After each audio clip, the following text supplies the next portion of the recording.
my camera on. How is everybody? Oh, I'm back. I'm back, y'all. Hotter than shit in the valley. Hotter than shit. I'm a San Fernando Valley girl, and it's hotter than shit in the valley. Bobby, oh my God, Bobby. Bobby had a birthday, and she turned 25.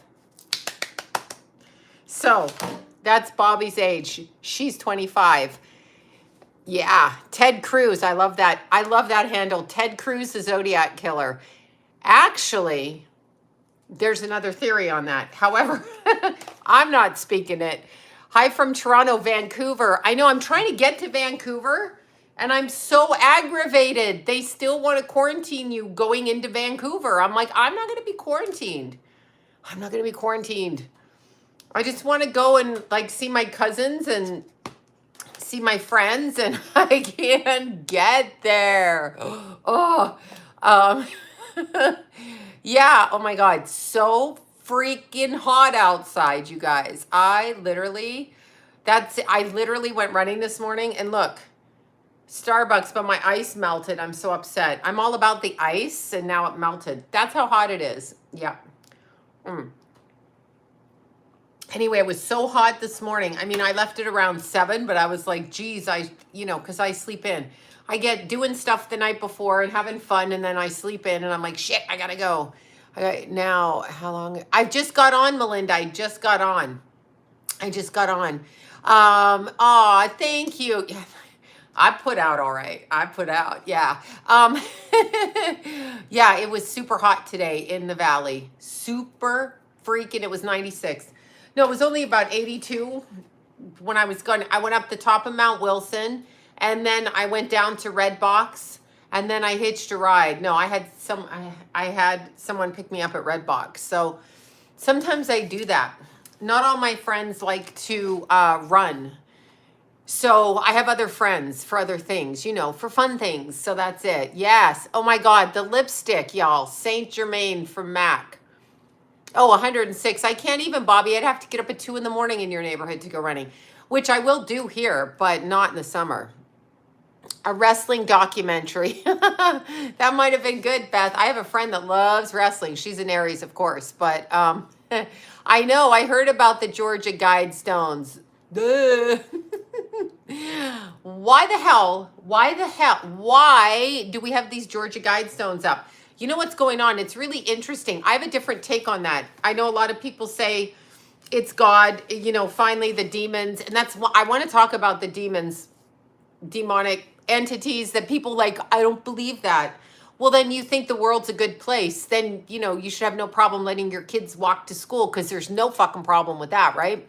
But thank you for that. The Georgia Guidestones, I actually think they're removing all of this information so that when you and I get older and we're telling our grandkids about it, they'll be like, that's not in the history books. That didn't happen. Thanks, Bobby. Thank you for that. That's what they'll say. They'll say that didn't happen. That's not in the history books. Like the history now, where, yeah, removing evidence. Exactly. So they're trying to be, I know, you guys, I know, we all know. It's definitely the B system. They're removing it on purpose. But here's the thing. You cannot hide in the dark. It always comes to light. Always comes to light. So you cannot hide in the dark. You cannot. What I've noticed, okay, so I have the most fun time watching these things on TikTok because I'm 5. I love watching, what's the guy call himself? Rooftop 21, okay, Stay Toxic. Hey, Astral Assassin, where have you been? Or have you been kicked off of TikTok? Where have you been? Because I haven't seen your stuff on TikTok, and it's so fucking good. You're on point, girl, on point. For fun and non-spiritual work, I watch Pettyology. So this guy, he does everything petty. I find it hilarious. And I love the guy that's always like, stay toxic. I'm like, I like that. Stay toxic. It's fucking funny. He's got tattoos all over his face, and he's gay.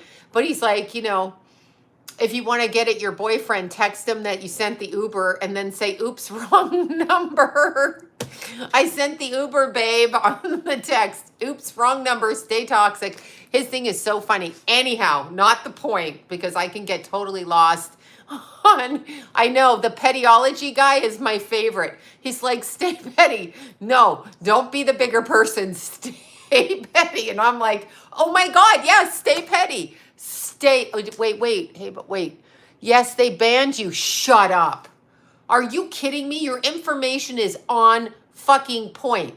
So you see, and who banned you? Like, who reported you and banned you? Because you are not saying anything wrong. You're not even saying anything close, okay? You are not saying anything close to like being horrible or accusing. You're doing numbers and you're doing portal entries, algorithm. Oh my God. Oh, my astral assassin. Her work is so good. It's so on point. It's such an unusual way at looking at it. And she's channeled the information. It's fantastic. Of course, they banned her. If she, like Dr. Sebi, they banned him because he found a cure for cancer. So he had to die. You know, he had to go to jail and then die, right? Yeah, you can't speak the truth. If you speak any spiritual truth, they got to ban you. But they can't stop. They can't stop everybody. We all going to do. I did a new page and don't talk anymore. Why don't you talk, girl? I want to hear you talk. I like seeing you talk. So I wondered where you went. Now, you see what happened to me? I went, I went over to pettyology to look at the funny, stupid, petty shit, which is funny as hell. And then I love, you know, Stay Toxic. But, and I think his is Rooftop 21. We like him too. So look at that. Maine, I love Maine. Maryland, Eastern Shore here. So nice. Okay, so listen to this one, y'all. So what I've noticed on TikTok when I'm not being a jackass and like amusing the shit out of myself with, you know, my mentality of a 5-year-old, Tarot by 9 got axed. Oh no. Okay, so here's what I noticed. They have 5,000. Who died? Oh, they died? Tarot by Janie was deleted? Why was she deleted? Who deleted her? What? What? See, okay, listen. Why did I would, but I'm having a boy. Okay, why did they delete Tarot by Janie? Oh, she was banned. See, what is she being banned for? Because she has but she's out of Canada. Canada, the rules going in and out of, you know, that's why I got out of Canada. I love my country. I love the land. I miss my relatives, my cousins. They're actually John's cousins, but I miss his side of the family. And but I'm telling you, as a kid, I was like, these people are fucking she mentioned Boris Johnson. Well, I don't know what to say. His hair is atrocious, but these people in Canada are crazy. They're socialists, and that little Cuban man that runs the country, Justin Castrade, you get what I'm saying? Justin baby. I just couldn't stand his father when I was a kid. I couldn't stand Ted Kennedy either, for that matter. So there was that. I couldn't stand any of it. I had to get out of there because I cannot stand the mindset that everybody should be equal. I can't stand that. I'm not saying people should be so vastly different, but I literally, she went after Boris Johnson's wacky hair. No, I don't know. I said his hair is atrocious, but I don't think a country should be socialist in the sense that, you know, you are capped on what you can make. I have a huge problem when, literally was talking about that this morning. When you're in a job and they stop you, yes, Castro's baby boy, but I'm calling him a castrate. You know what that is? Snip, snip. You know what I'm saying? He ain't a man. He ain't a man. He told a woman to sit down and he called her a person. Shut up, you weirdo. Shut up. Shut up, you weirdo. But the socialist government that I grew up in, I found almost bordering on unconscionably moving towards communism. Now, I know it's not communism. I do know that.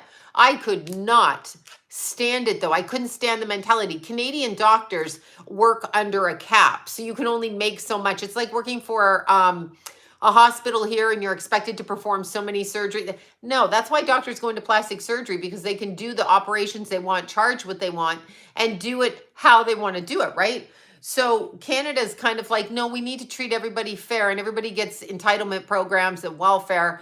And then when you make money, they tax you 3 times the amount. Well, we're getting there now. We're at $8 a gallon. And I hear our president Wait, 9 years, your dad passed. Oh, I'm sorry. Um, I think we're giving our oil to China. I'm our gas to China. I'm super excited about that. That's exciting. While we pay $8 here. Yeah, it's not going to stop me from driving. What they want to do is stop you from driving, but the freeways are more jammed because like Californians are like, if fuck you, we're going out. Like we're not going to stay. Like why would we stay? So, I mean, if I have to give up food, I'll spend it on gas, but I will not give up hair, bleach, or nails. That's a no. I never have. Even when I was homeless, I had my nails and hair done. That's a for real Leo thing. I didn't have food. I didn't have anything. I didn't even have a fridge. You know, I ate Kraft macaroni out of a box, but my nails and hair were done. And we're talking 40 years, more than 40 years back. I just always bleached my hair and I always did my nails, y'all. So that's the way, just did my, I know, I love doing the nails. Let's see, everyone from California is moving to Texas. I know, I feel sorry for Texas. You got a bunch of mental patients coming from California. Bunch of weirdos, right? Hair and nuts, I did. Do you remember at the beginning of this pandemic? I'm gonna pull my shirt up, boys.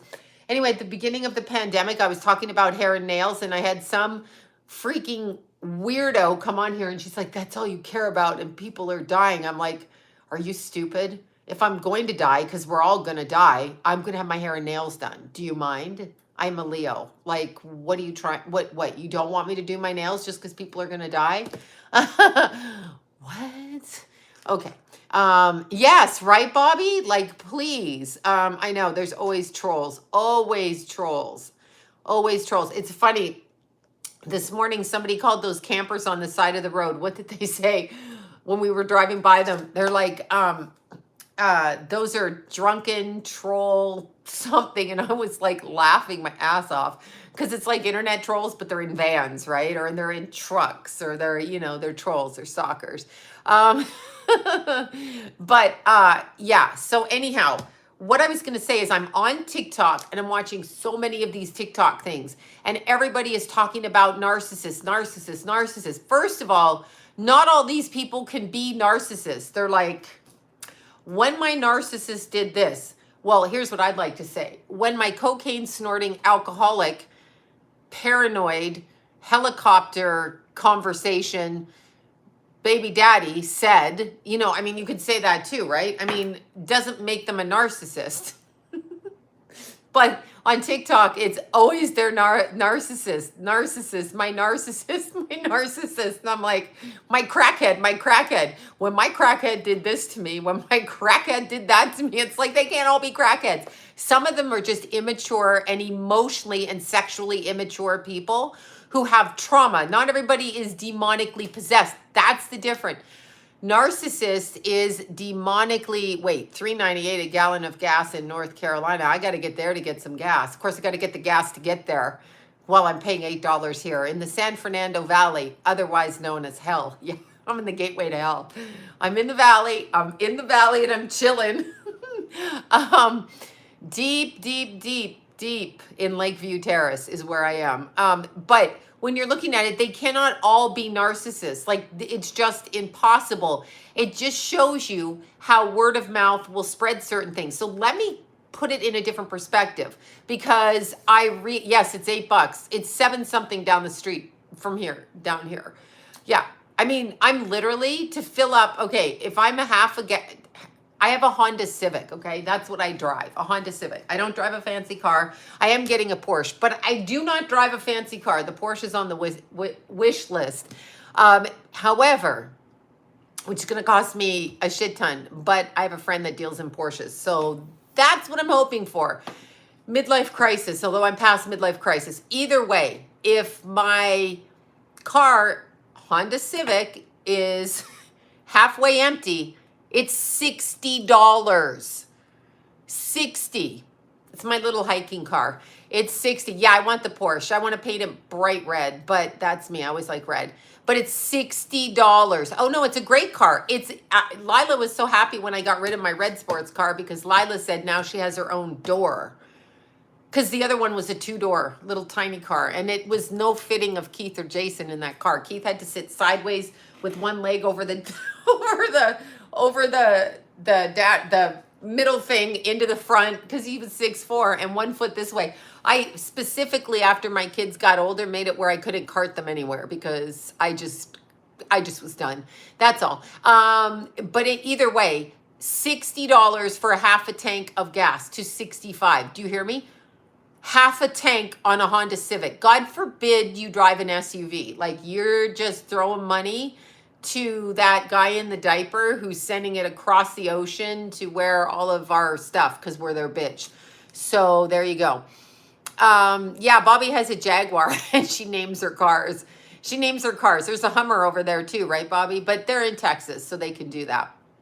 Anyway, what I was going to say about the narcissists on TikTok, I mean, not the narcissists, the people who talk about the narcissist.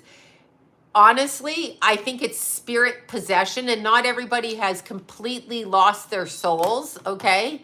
No, I love the tiny car. I'm getting an even tinier car. I'm going to get a two-seater, like a two-seater Porsche that nobody can fit in because they don't want nobody in the car. Me and Rascal Pants, that's it.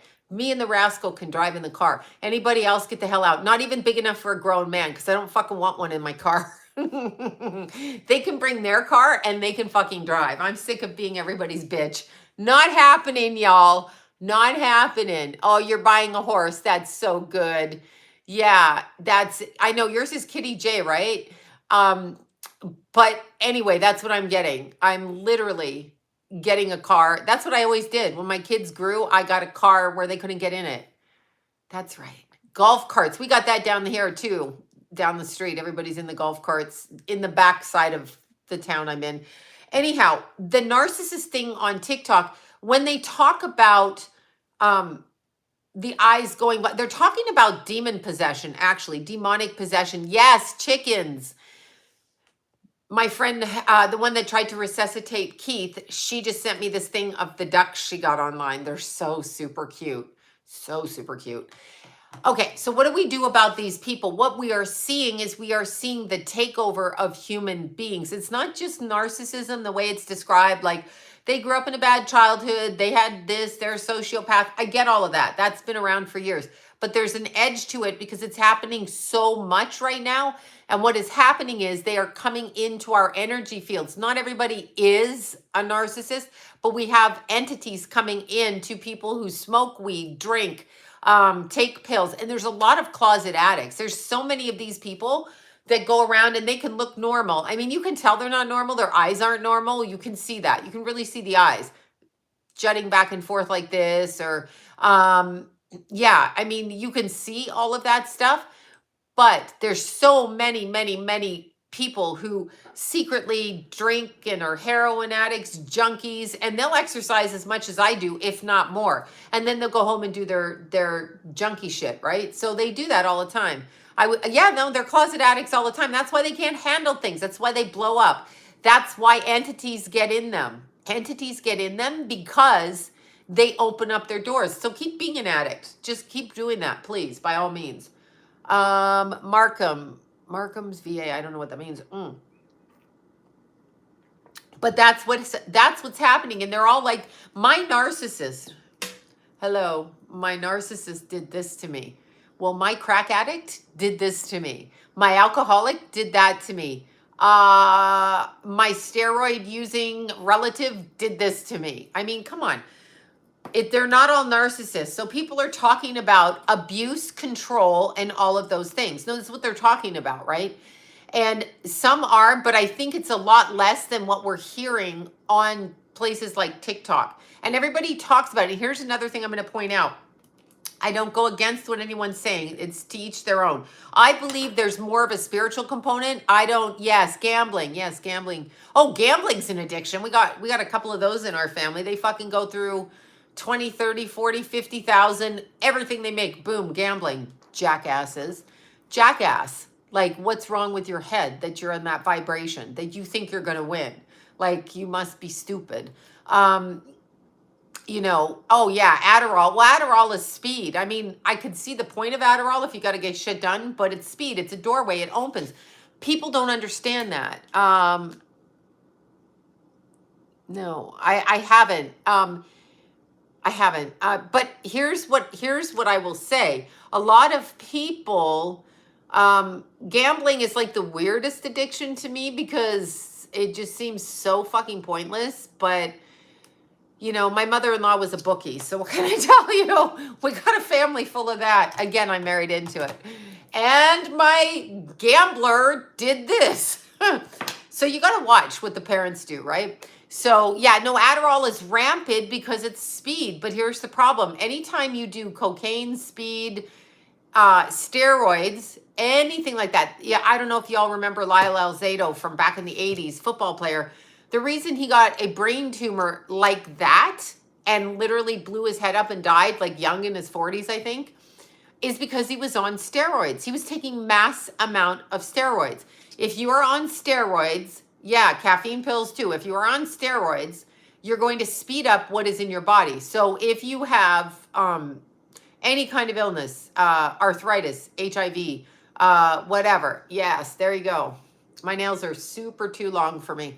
But anyway, gambling is believing you are entitled to money. Oh yeah, it's something. You're a fucking weirdo if you gamble. I'm sorry. Like, what the hell, right? Like, what is that about?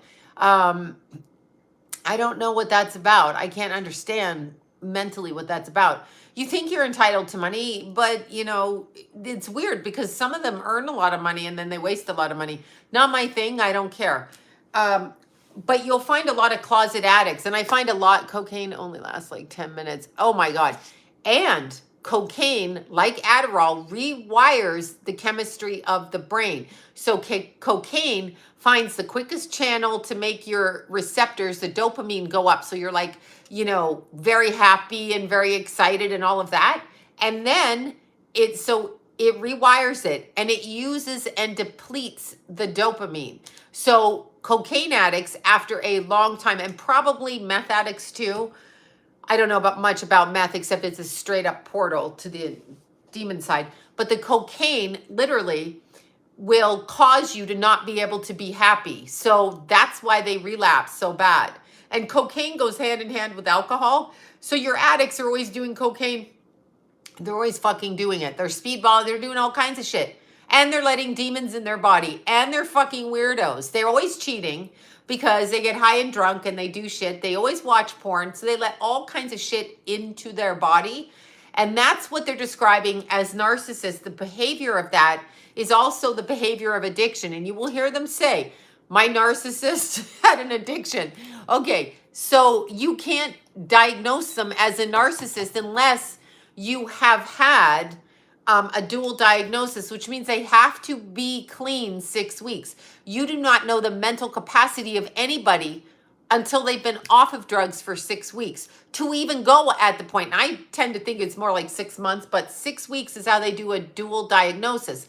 So that's how that happens. So you have a lot of, quote, narcissists that are fucking rageful addicts with trauma. Addiction is trauma, okay? Meth psychosis. You can get psychosis from any kind of speed. Why shouldn't judge? We need to. It's not a judgment. I wish people would stop saying that. You know, you judge. I'm just going to say this. If you have a baby, if you have a fucking baby, are you going to give your baby to your alcoholic relative to babysit when they're 6 months old? If you say yes, then there's something fucking wrong with you. That's a judgment you make every day. Oh, I can't. It's my aunt. I have to give my baby to my aunt. So then when your baby drowns in the pool because this fucker passed out drunk and the baby walked through the door, whose fault is that? That's directly your fault because you're an idiot. If you give your baby to be babysat by a drug addict, you're an idiot. That's what I'm saying, Erica. I'm saying judgment starts literally when you have a child. When you have a child, who's babysitting your child? Is the meth dealer down the street? Here, meth dealer man, I need to go get laid down there. So can you watch little Joey? He's like 6 months old. I'll be back in an hour because, you know, that guy, he doesn't take that long anyway. I'll be back in an hour. Yeah, that's a judgment straight up why you don't do that. That's discernment, which is a form of judging, okay? Caffeine's definitely addiction. But that's the addiction I like. Anyway, no one's getting arrested for the caffeine, for the espresso. How people do meth after seeing faces of meth. Yeah, well, because that's the lure. See, they're looking to feel something, whatever it is, and they chase that high. But here, it's like chasing the dragon in heroin. You're never going to get that high again. Yes, I bet you caffeine affects the chakras. Yes, I bet you it does. You are never, never, never going to find that high again. So you're going to be stuck in a certain belief system, I guess, or certain behavior, right? Total self-absorbed, right? We make discernments every day. That's why you don't sleep with the homeless guy that set a fire on the side of the street. You can look at him and you can go, he kind of looks cute, but I'm going to make that decision and I'm going to judge him because he hasn't showered, he smells, and I'm seeing a crack pipe in his mouth. So I'm going to make a judgment and I'm not going to fuck him. So when people talk about judgment, they're just stupid. Do you just marry anybody? I mean, a lot of people don't have huge amounts of judgment. That's why they get themselves into trouble. But you have to, I don't know that we're okay with caffeine. It's an addiction. Sugar's an addiction. They're all addictions. Like sugar's a straight up addiction. Yeah, organic coffee doesn't seem like a huge addiction. But you are, you are responsible for your choice. If you leave your kid with a parent that's a massive drug addict and your kid is damaged, that's on you because you fucking know that. So, oh, what's my mother? Well, your mother didn't raise you so good, did she? That's why you probably make a judgment. Like, if you're going to do this to me growing up, why am I going to leave my kid with you? I don't understand. I don't get it. I think coffee is God too. Sugar is a terrible drug, right? Terrible drug. Let's see, a little 2-year-old boy running up and down the complex. Why? Because his mother's fucking somebody and not making a proper decision. It's discernment, but discernment is a judgment. I don't allow people to, at this point, it's funny. I don't allow people to speak to me in a certain, if you're going to speak to me, you're going to get the fuck out. Cake's an addiction. Absolutely. You're going to get the fuck out of my life. Like, you're only going to get it once to speak to me. And then it's like, bye-bye, gone. I might fucking talk to you. I don't put up with shit anymore. So unless you come at me with the equal amount of intelligence, and that's a lot of the problem for the way that what they describe as narcissists, which could be addicts and all of those kind of things, a lot of those people are not bright enough to understand what they're doing because addiction is an energy. Okay. So it's an energy.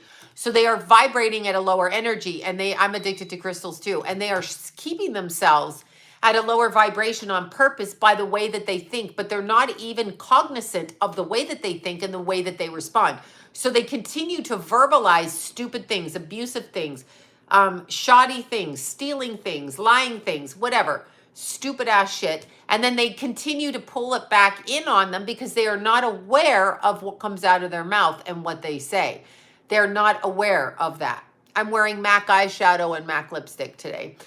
They're not aware of it. So if you don't have any self-awareness, how are you going to be able to even understand what people are saying to you? Like, can you understand that? Like, no. So like, again, you're not very bright. So we're talking about all of these people who choose to stay in a lower vibration on purpose. That's what they choose to do. I don't know about the iron and all of that.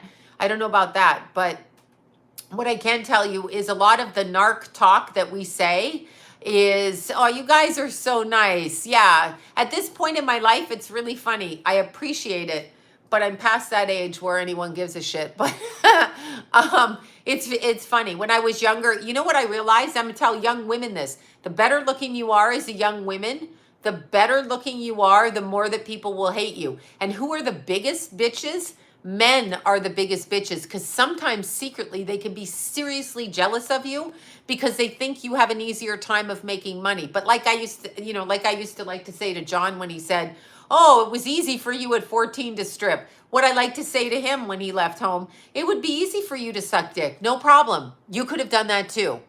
You could have done that too. Like, it's not easy for anyone to do anything. They get jealous, though, because they think, no, really. They think when you end up, oh, well, you had it easy when you left home. You went into the sex industry. If you think that that's easy, then you do it. You take your mouth and go find those men that really want you, young man, and you fucking suck their dick. And shut up. Oh, my God. Shut up. But these men think it. And when you're psychic and you make money and they let you come in, you let them come into your life. I'm not talking about John. He knows the work that I do because he's been around it. But I have other friends and they just don't understand and they just want to mock you and talk behind your back. Jealous much? Are you jealous much? It's the men that fuck up these young girls.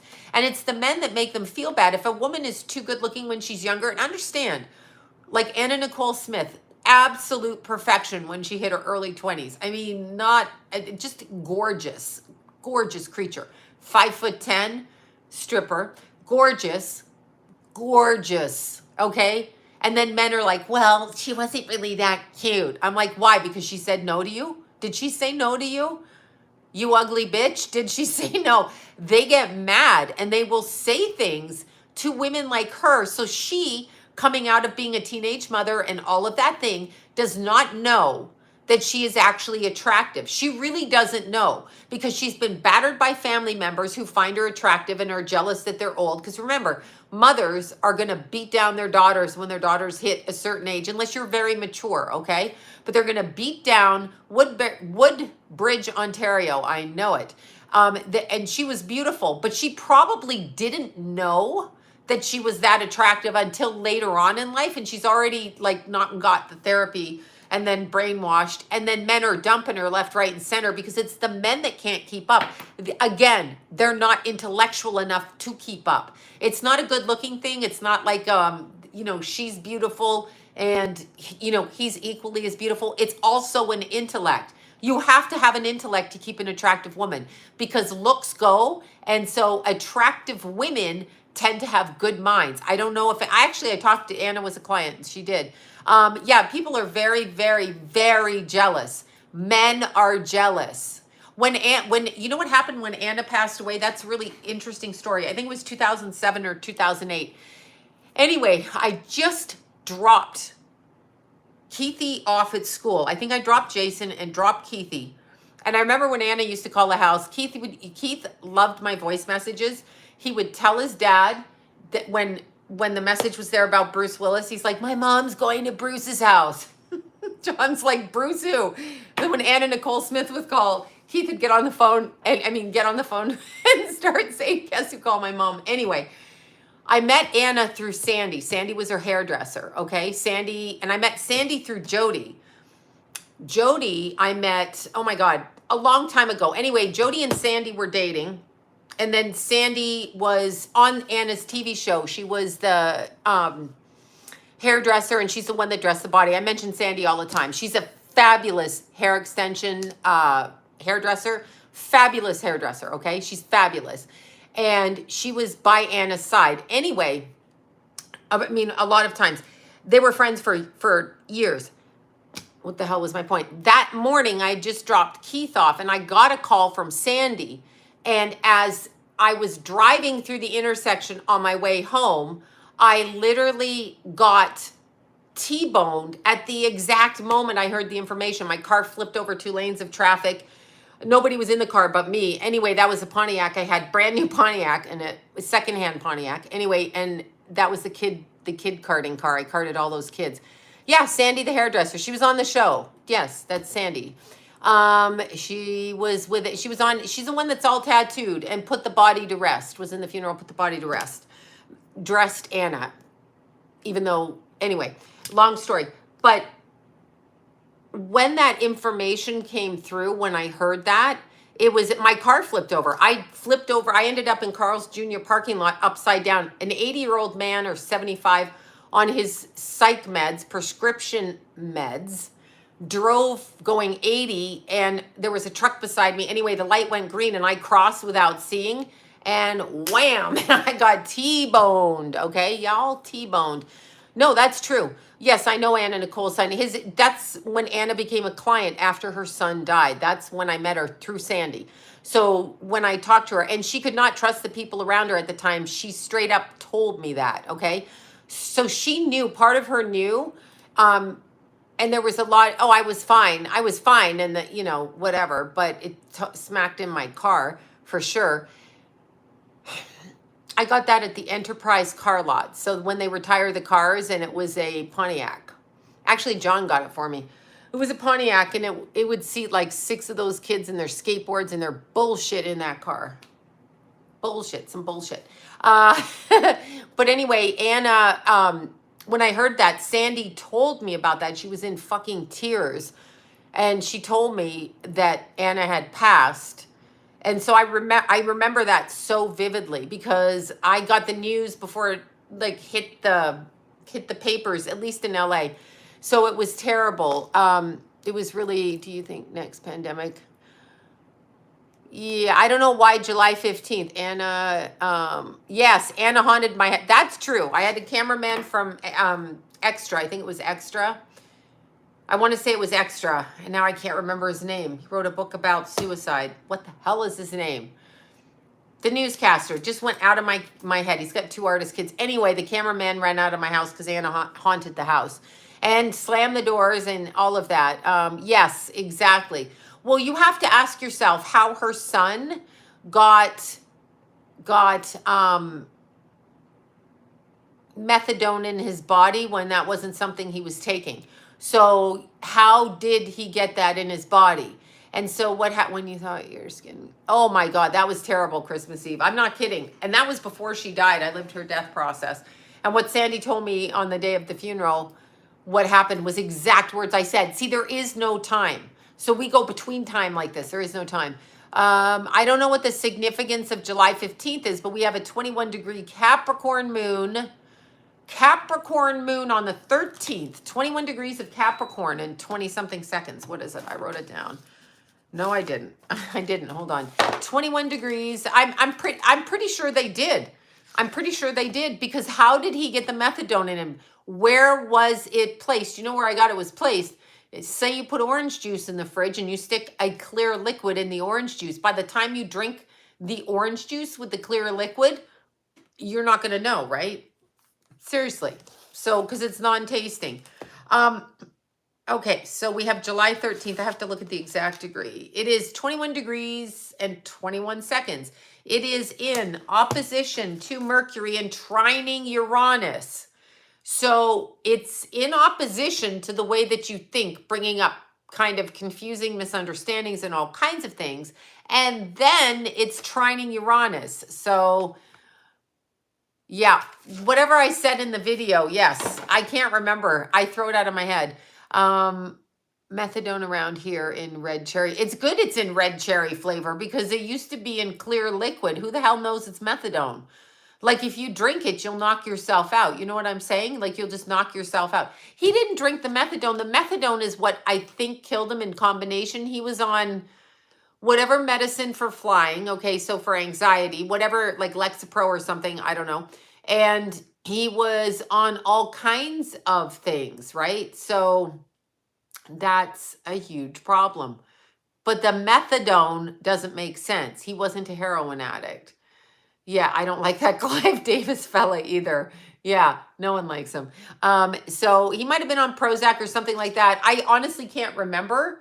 I wasn't privy to what he was actually personally on, but I know they found methadone in him. And the only one taking methadone was Anna, and they were giving her a dose while she was pregnant, I believe, in order to stop cravings of whatever. You know, during, like they do during the, I'm sure there's dark portals under LA. LA is a shithole. It's a shithole. Yeah, no, it's just weird that Daniel, I mean, just distraught. I just, what they do on this planet is so disgusting. And what they do, there's a Leo, 8/14/66. There you go. Fire horse. We some fire horses. But you have to really, really understand what they do on this planet is not like people that run around with love and light, new age community. Shut up and go away. It's not all love and light. It is not all love and light. You have to acknowledge that there's night and then there's day. There's both. So you have to acknowledge that, right? You just have to. Oh, San Francisco, that's run by crazy Pelosi down there and her mental patient person. I can't take it anymore. Oh no, there's a lot. You'll take it, but balance is important, but we are in a dark time frame. So there's huge dark energy that goes on.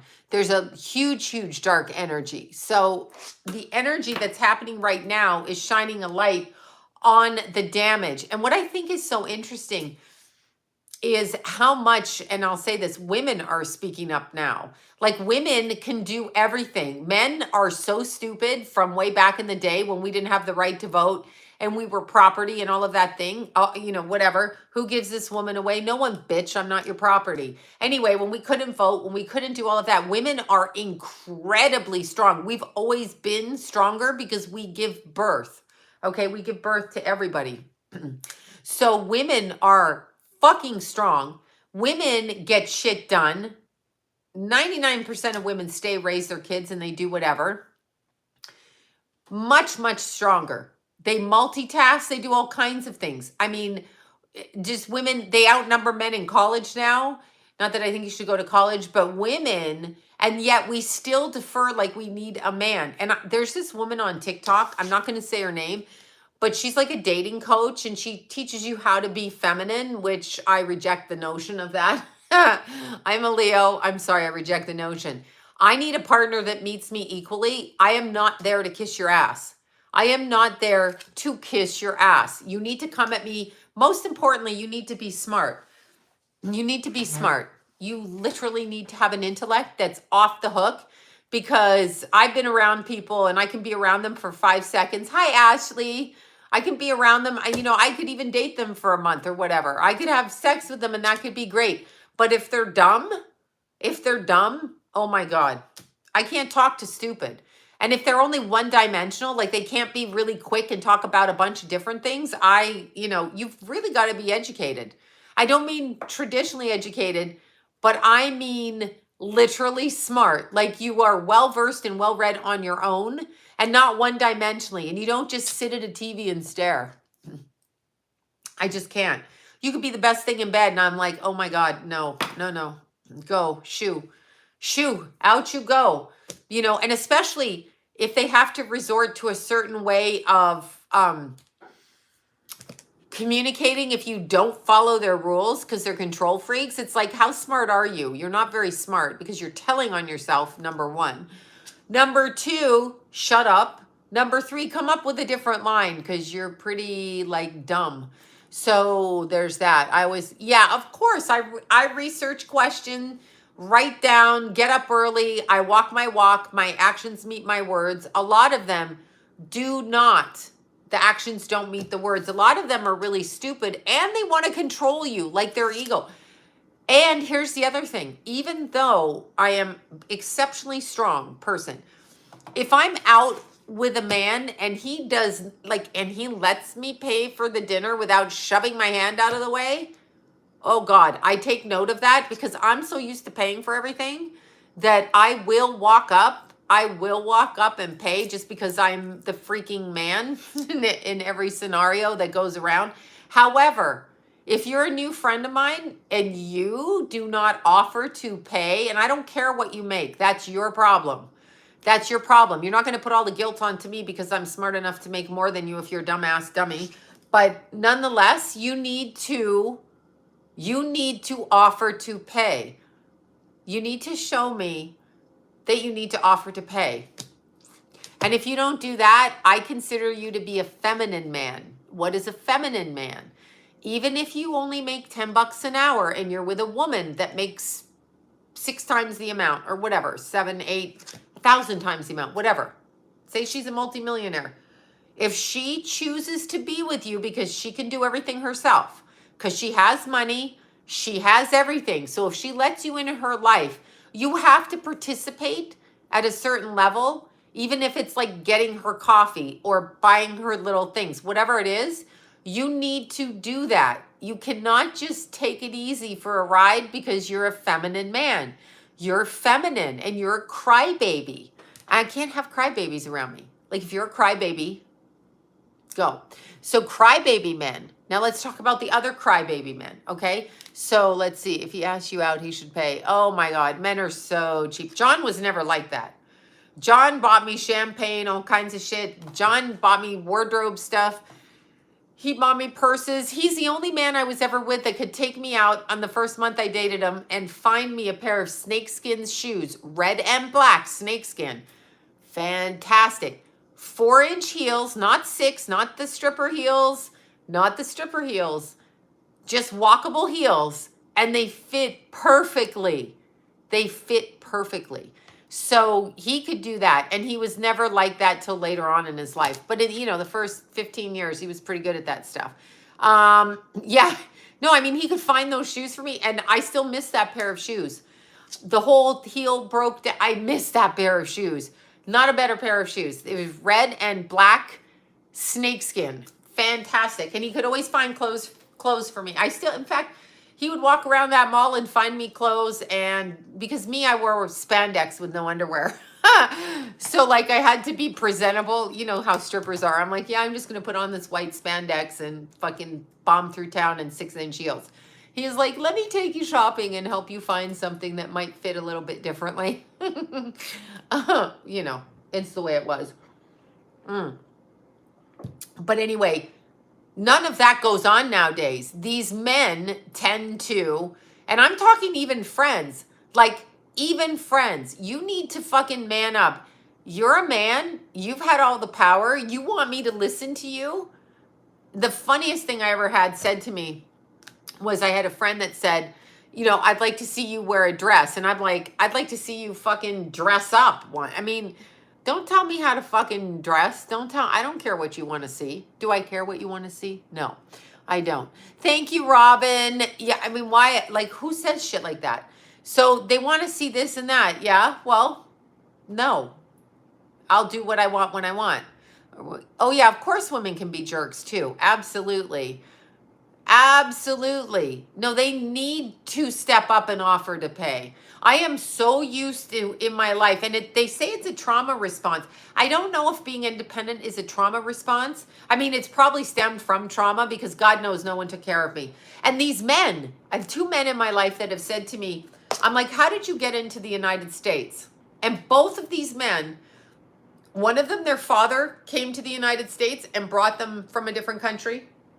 And one of them, their mother, sent them from a different country to here. So the mother, they were both sent to relatives they know. I didn't know anybody. And they're like, yeah, but you were a stripper.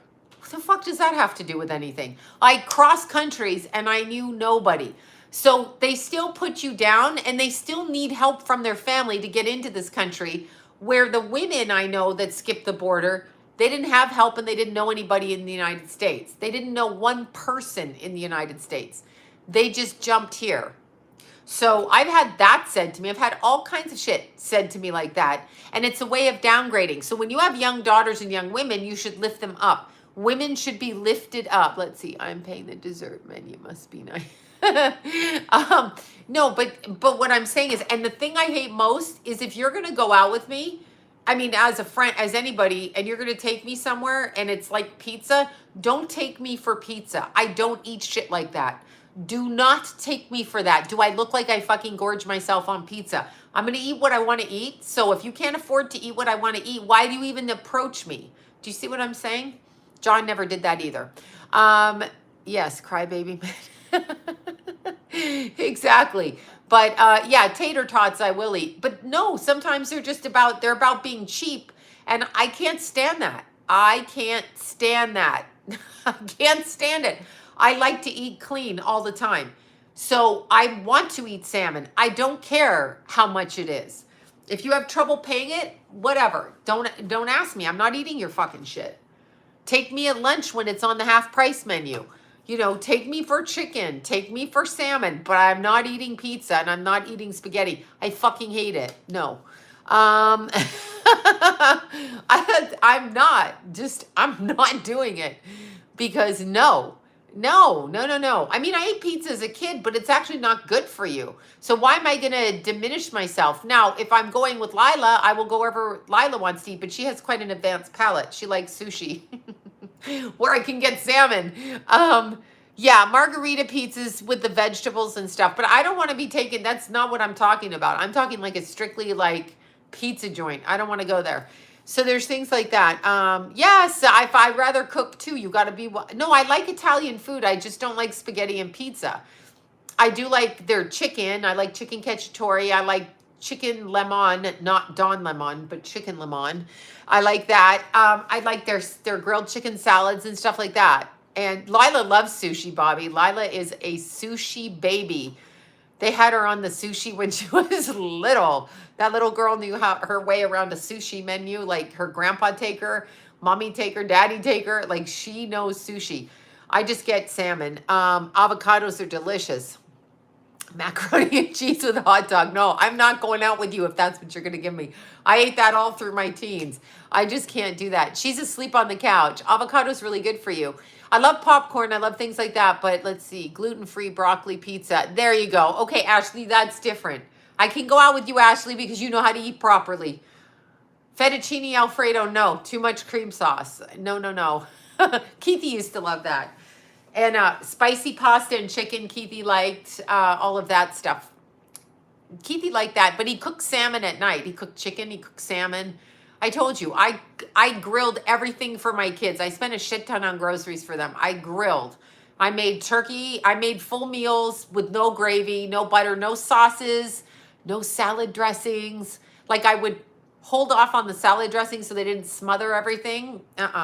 So I tried to do that, and not a lot of gravy because it's bad for you. Lila eats like that. Mommy Kenna does that real good. I do eat eggs. Yes. I eat 2, after this, I'll eat 2 eggs before I go to bed. So yeah, I eat healthy. I eat protein, no gravy. I know you're crying. John's mom made the best gravy and the best like stuffing, and it's flour and it's toxic to your body and it's just not easily digestible. So I stopped on all holidays with the gravy. Thank you, Eric. Thank you for that. Yeah, I stopped with the gravy. I made my own cranberries. Yes, poutine. No one knows that unless you're in Canada. It's French fries and gravy, ketchup and vinegar. Well, that's how I used to eat it. But I do not do that anymore. So I wouldn't, scrambled egg sandwiches, delicious. I don't eat bread. So I eat a bit of garlic bread, a piece. But other than that, I don't eat 6 eggs a day, cabbage, and Brussels sprouts I love. Love Brussels sprouts. But yeah, it's so interesting because food has a vibration. So when there's a lot of processed chemicals, it has a vibration. The vibration affects you. That's why people are getting sick. You could bring your own gravy. I just didn't do gravy. I just literally, like my kids got used to eating dry turkey, but with the salad and the mashed potatoes, like they had butter on them, and the cranberries, just not smothering it in gravy. And I made it all from hand, myself. I cooked myself. I just didn't do that. I didn't do the fast food. John was the one, you all know about the Taco Bell with John. John was that guy, but I didn't really do fast food with him or anything like that. I didn't do bacon. Bacon is life. That's one thing I would not allow in my house. That's a childhood trauma issue. I was not going to have bacon. If you chew gum, drink alcohol, because alcoholics chew gum. They think they're fooling people. It's like, no, you're fucking drinking whatever you're drinking. And that's why you chew gum. I can't handle that. I can't handle gum, chewing, whiskey, and peanut butter all in the same breath. No. No. And no bacon. No bacon.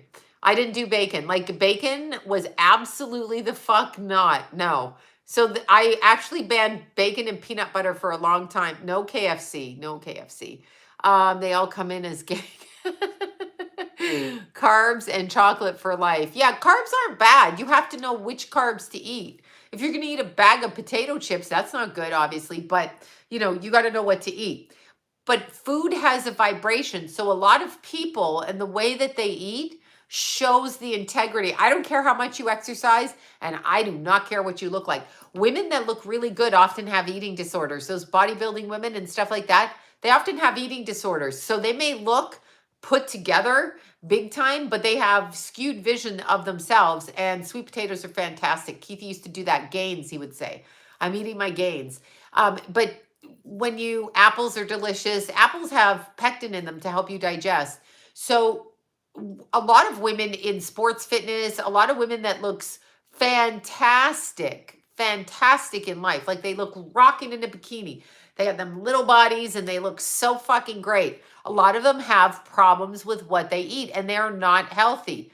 Yes. Oh, you went hiking. Awesome. Awesome. Awesome. And they're not healthy. Let's see. I was about, you never feel like you are in shape enough. Yeah. It's a catch-22 and they look beautiful. I'm not going to deny it. There's friends of mine that had anorexia and I'm like, they look fucking awesome when they were strippers. They had eating disorders. I don't know if it was full, like 90 pounds. And I'm like, you fucking girls look rocking. You know, and I was always jiggly. I always had cellulite. I always had, you know, I always had a tiny waist, but I always had cellulite on my ass. And people were always like, I have an ice cube addiction. That's iron. That's iron. But, you know, I actually was tiny when I look back, but people had to fucking comment, right? So a lot of women have this issue. I have no idea what happens with the new generation and the Kardashians, what issue that is. But we got girls that are close to 170, 180, 200 pounds, and they're putting BBLs in their ass. They're literally putting BBLs in their ass. Like, you're already 200 pounds. Why would you put more fat in your body? I don't understand. Yeah, women are mean to each other. Why though? Because men teach them to do that. What do men do? They're like, oh, I was talking to your friend and she said this to me. And automatically, we women don't ask the other woman. We should ask the other woman because we're probably being triangulated, okay, by a man who wants us to think that women like him. But we know women don't like you because you eat too much pizza. So we know that. But BB is so odd. Yeah, well, I can see they want an ass and shit. I run up hills and did squats for 30 something years, okay? Literally did that in my life. And my ass still looks the same as it did when I was 13. Yeah, they pit women against each other. I will not fight. You know what? If you're a man and you want to say that, I'm going to go check with my friend about what you said. And she could be lying. You could be lying. But at that point, I'm not talking to either one of you. But I'm always going to ask. I'll get a gut feeling for it. And I don't want to be pitted against other women. If you're another woman and you're copying me, you are not like me. So many people are like, oh, I'm like you. No, you're not like me. You cannot be like me. My vibration is not your vibration. You do not come from where I come from. We can have similar qualities in certain areas, but you can't be like me. Nah. And I can't be like you. Nah. You all are special. We all are special, right? We all are. Yeah, Brazilian butt lift. I don't think sticking fat in your ass is a butt lift. And where did, what's her name? Khloe Kardashian's, where's Khloe Kardashian's ass gone? Where is it going? I don't know where her ass went. Where did her ass go? Where did her ass go? She had that big dumb diaper butt. And now she got a lean, long, foxy body, which I prefer lean. I know. I prefer that actually looking like I do not like curves. That's me. That's me. She swallowed it. I do not like curves.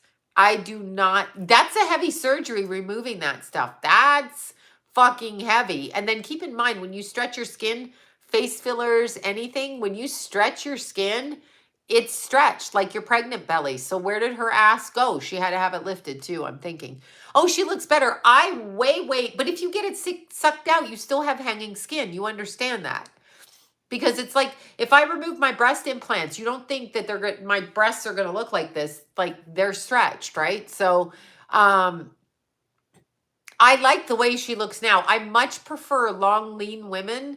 Nah, and if you have curves naturally, that looks great too. But pumping it up on purpose, like diaper butt, I'm like, I can't go there with you. I love slender, thin bodies, you know. That's what I love. No, Kardashians are influencers to influence and make women feel bad about themselves.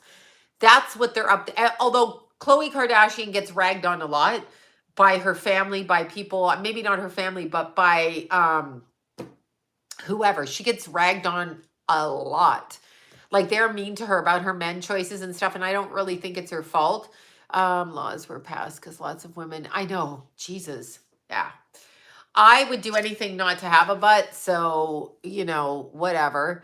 I just don't like, just get your eyes off that part of my body. Just get eyes up front.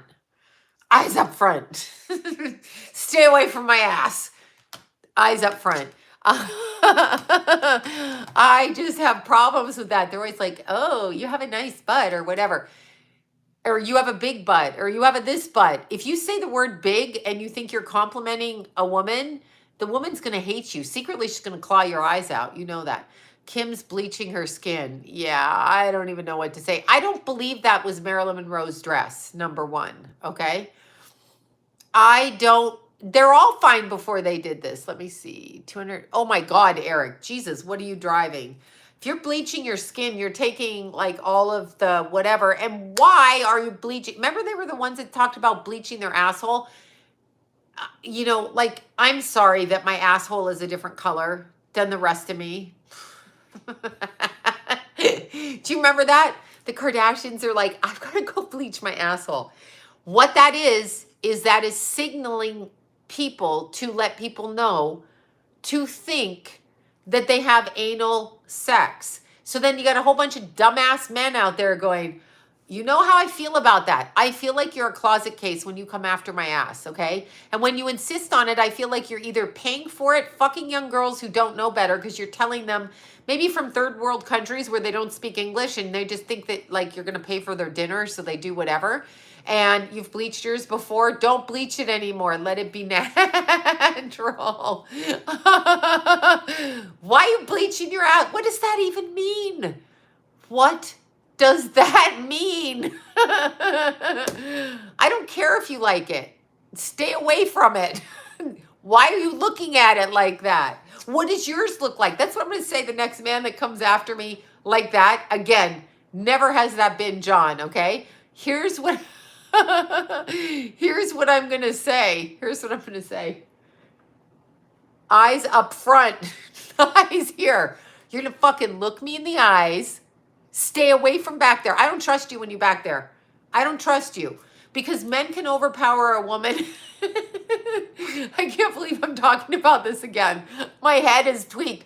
Men can now overpower a woman in a second. And when they're invested in hurting you, there's some things, like sometimes men will say things where they want to hurt you. So what's to stop them from just doing that the way that they want you and just doing it and raping you and saying, sorry, I thought you wanted it? Not a damn thing. Keep your eyes the fuck in front of me right here. Right here.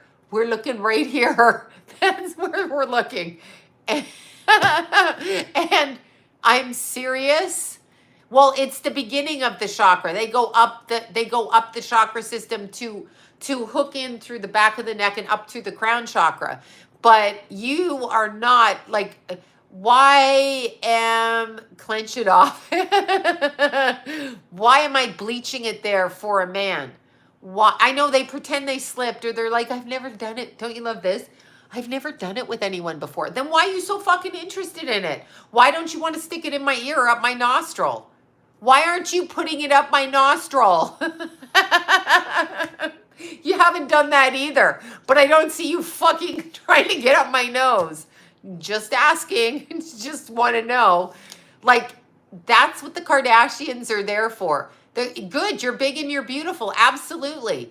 Absolutely. Let's see. Do they know about the chakra? I think they do. The Kardashians are influencers. They're paid a lot of money to get your daughters and your sons. They have every man on the planet thinking that shit's normal. And they have every little girl looking at herself when she's tall and lean or small and curvy, or like they have women shaving their arm hair off because they might look too dark. If you are dark, you are dark. Do you see what Mama goes? But sorry, I think I'm joking now. I think I'm joking. Yeah, the earth has chakras. I'm joking. Bumbuncas. Bobby says, remember this conversation, Bobby? I hope I'm not getting in trouble for saying this. Bobby says these men love the butt cheeks because it looks like two boobs from behind. And I'm like, and then they can shove it up a hole with two boobs they can hold on to. I think they can do that from the front too, but hey, you call me crazy and dyslexic. I'm sorry, now I'm snorting. I can't stand it. When a man says that to me, I'm just like, get the fuck away from me. Get out. You're never doing that. You're never doing that. And if we are going to do that, I'm going to take a fucking 10-inch vibrator and it's going up your ass without lube. First, don't fucking ask me that. Oh my God, you're a loser. Get away from me. Get away from me. And I'm not a prude. Trust me when I say this. I've done all kinds of things. I'm just not doing something when I know what you're doing. And you're trying to control and conquer and dominate. And that's never happening. Never. We go at it equal or we don't go at it. You know what I'm saying? We go at it equal. We go at it equal or we don't have sex. We are equal. See, men don't know, well, not all men.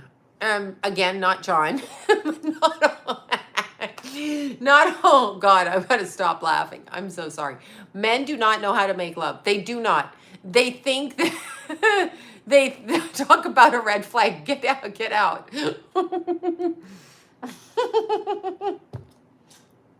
I'm going to spit my water out. They think that the way that they fuck by just having intercourse is sex. Dude, that's not sex. That just tells me you watch porn or you fuck the farm animals. I don't know what to say, but that is not sex. It's not sex. They do not know how to make love. They do not know how to connect on a soul level. They think, I know, they think we like that kind of as fast as they can. Better yet is when a man does that, asks you if you have an orgasm, and you're like, no, I did not. And they're like, don't say that. I know you did. Okay, crazy. I've heard everything. Thank you for that. Thank you. No. How can a woman have an orgasm from that kind of sex? Do men not know? She has to stimulate most women, not all, get off my show. Most women have to stimulate their clitoris. Did we not know this? Men are so dumb sometimes. Can you talk about out of the 12th house, Capricorn into Aquarius? Okay, but after I talk about this, no, they seriously, the ones that just think the intercourse and the faster they go, good for you. That tells me you don't have much experience with anyone other than prostitutes or hoes, okay? Which it's fine if you want to be either one. But like you not making love to anybody and you don't know how to make love and there's no way you're getting near my ass and I'm never bleaching it for you. So whatever color it is the color that it is. Is the color that it is. Oh my God, I'm serious. I'm being fucking serious too. No, but they think that. They don't know how to connect on a soul level. And for me, and if they're closet addicts, if they're whatever they are hiding, they don't know how to be intimate because that is not sex. It's okay. They can, be as aggressive as you want, but it's boring for the woman. The woman's just putting up with you because maybe she likes you and she thinks that you're going to get a clue. And maybe you don't get a clue after the 10th time. Maybe you're stupid. So maybe it's that. But no woman's having an orgasm from that kind of aggressive poking of sex. You know what I'm saying? Like you ladies, you know what I'm talking about. In porn where they go faster and faster. Who can even watch porn like that? That is not sensual to a person. So women know this, but the men who do that, it's like, you stupid? Like, you hate your mom, right? Like, you're trying to hurt your mom through my vagina, right? That's what you're trying to do. You want to hurt your mom. You want to fucking hurt your mom. That's it. They just want to torture their mom. That's all they want to do. And they're using you to hurt their mom. And yeah, most men they're just dumb as fuck. It's like, could you, not John, I'm going to say that. I will give John credit where credit is due. Never had this issue with him. I love several men at the same time right now. Well, good. One serves a purpose. One can get this spot and one can get that spot. I can't fucking deal with it. Yeah, they're hurting their mommy. Bang, bang, bang. They're like, I was really strong. And I'm like, yeah, I still didn't have an orgasm. So whatever. I'm sorry. I'm looking to see when Pluto goes into Aquarius. I'm not thinking it does.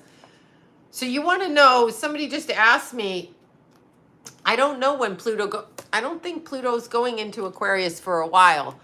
But anyway, now here's the thing. Bobby has first house Pluto. I have first house Pluto. When the Pluto goes from your 12th house into your first house, it means karmically, I know I can't stop laughing. I went on a tangent. I just think about this and I'm like, if another dumb motherfucker says anything like that around me again, I'm like gonna fuck them up. Like, don't come at me with that. Don't come at me with that. Sorry. I've lost my mind.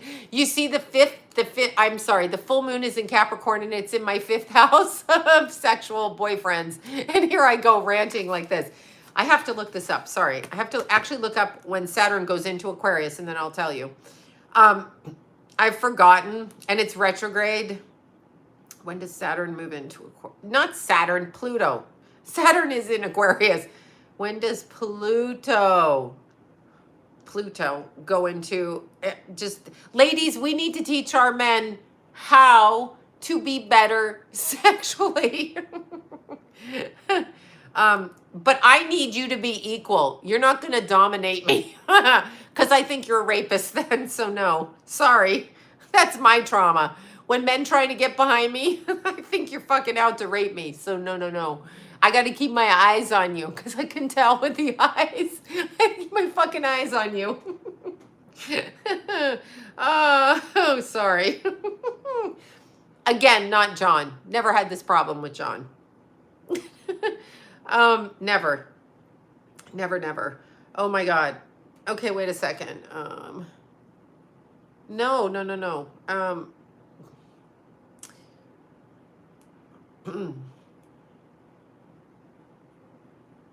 Yeah, I don't know when I have to look at my ephemeris. Hold on. Hold on a second. You're making me answer this question. Now I have to work. I don't want to work, but I will show you. So we're going down. When they go up the backside though, that is entering the body's chakra system. So they're trying to get access all the way up and hooking spores into your chakras. They're already hooking into your chakras with them. So you have to be very careful with whom you let in your body, because whether you like it or not, you could be a prostitute and making money. And I have no problem. I actually don't mind prostitutes because they keep the men off my back. Sorry. Just stay away from me. But when you're looking at the body system, when you have sex, you have to understand that everything they think and how they vibrate goes into your energy field. So if they're of a lower consciousness, closet addict, liar, fucktard, whatever they are, you're in trouble with them. Okay, so the Rosicrucians right here, who apparently took down the Georgia Guidestones, the Rosicrucians, they have a good ephemeris, all right? So let me look up, y'all. Okay, exactly when Pluto goes into Aquarius, because it's a good question. These are the people responsible for ephemerises. These are ephemerises, right? Same goes for gay men. Gay men got the chakras up there. Of course, human beings got the chakras up there. Anyway, this is an ephemeris. So this is what an astrology energy looks like before it's in a chart. We used to have to do this. So I just put my camera on my ephemeris. So I'm looking to see when Pluto goes into what we're talking about, Aquarius. So we are talking, I think it's 2024. So let me just see. 2024. Yeah, 2024. Okay, so Pluto goes into Aquarius January of 2024, okay? January of 2024. Let's see if it goes retrograde. Well, I don't know. Anyway, it's it's January. To be exact, it is January, Sunday, January 24th. No, Sunday, January 21st. 0 degrees of Aquarius. Pluto will move. So if you have a 12th house Pluto, and that's been held for, now I'm going sideways. See, conversation sideways. Okay, if you have a 12th house Pluto and it's going to cross your ascendant, when Pluto crosses your ascendant, there's one of two things that can happen. Well, there's many things that can happen, but we're looking at ending cycles with Pluto, and we're looking at total chaos with Pluto. So when you talk about Pluto in the first house, it's going to rip away your foundation. Now, like I said, Bobby's born with a first house Pluto conjunct her ascendant. I have a first house Pluto not conjunct the ascendant, but close.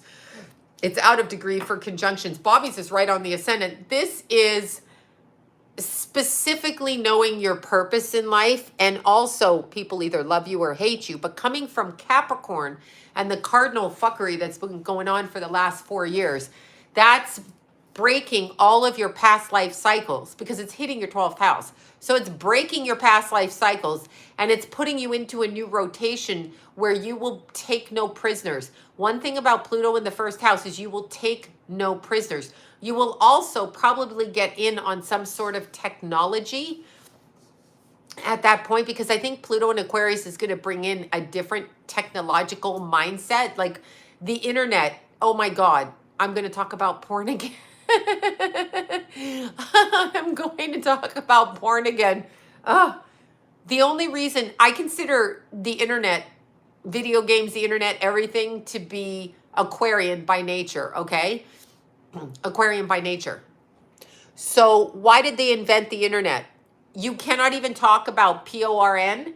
They invented the internet specifically to put that on the internet because that's the only thing they can't get off the internet. You and your stories about your kids are considered bad. Me talking about astrology off the internet. We are off the internet, okay? We are off the internet.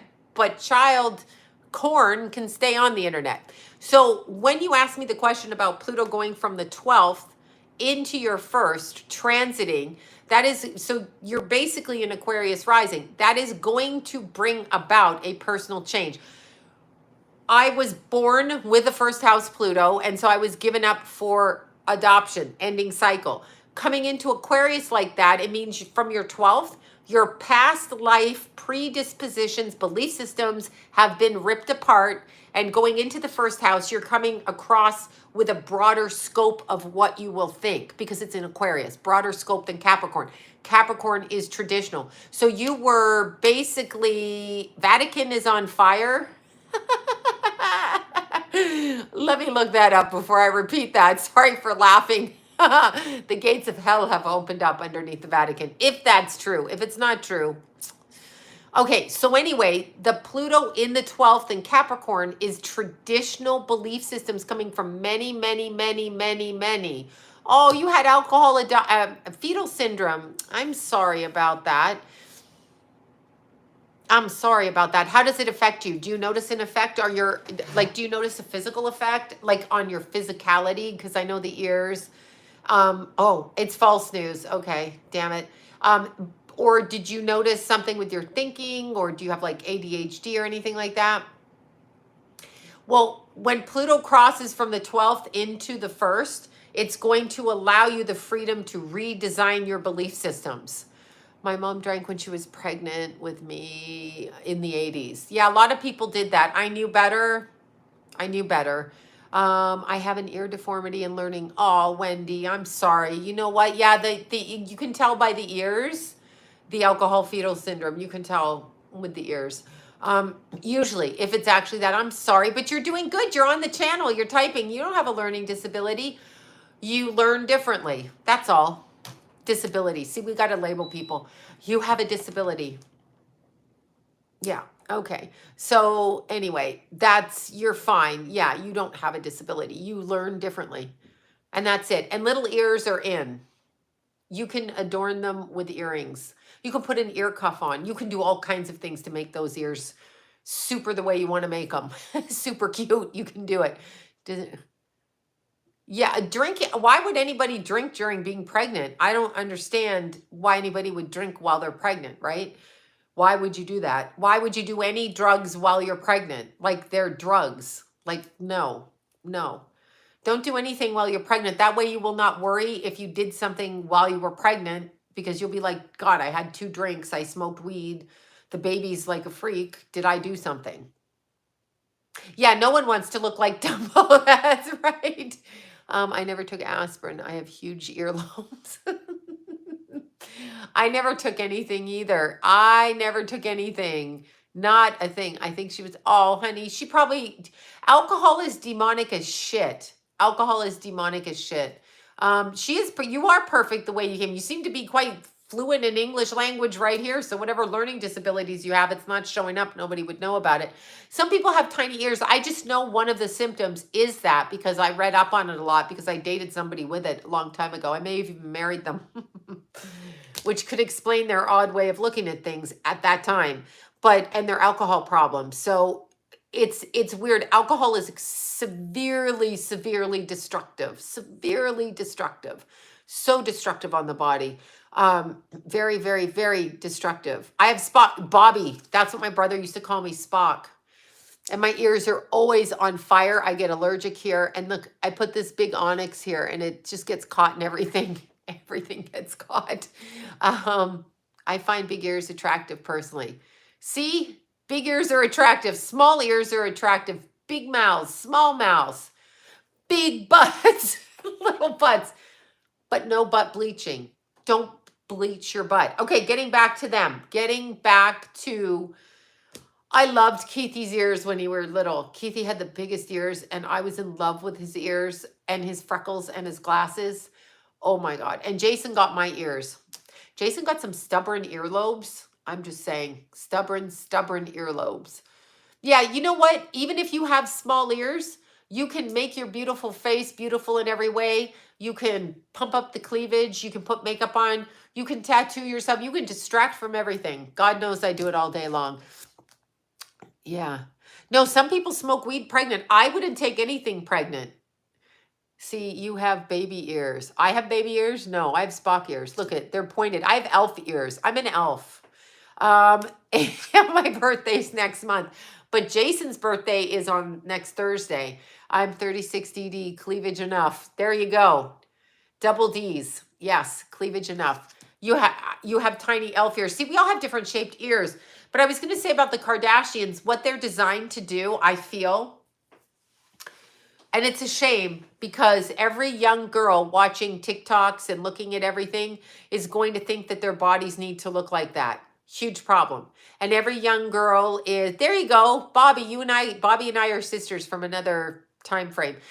But young, like in my generation, you had to be stick thin. Like my generation was like girls that were like 70s, like no boobies and just like lean, sexy, bell-bottom jeans. Well, I had curves even when I was little, and it was so offensive.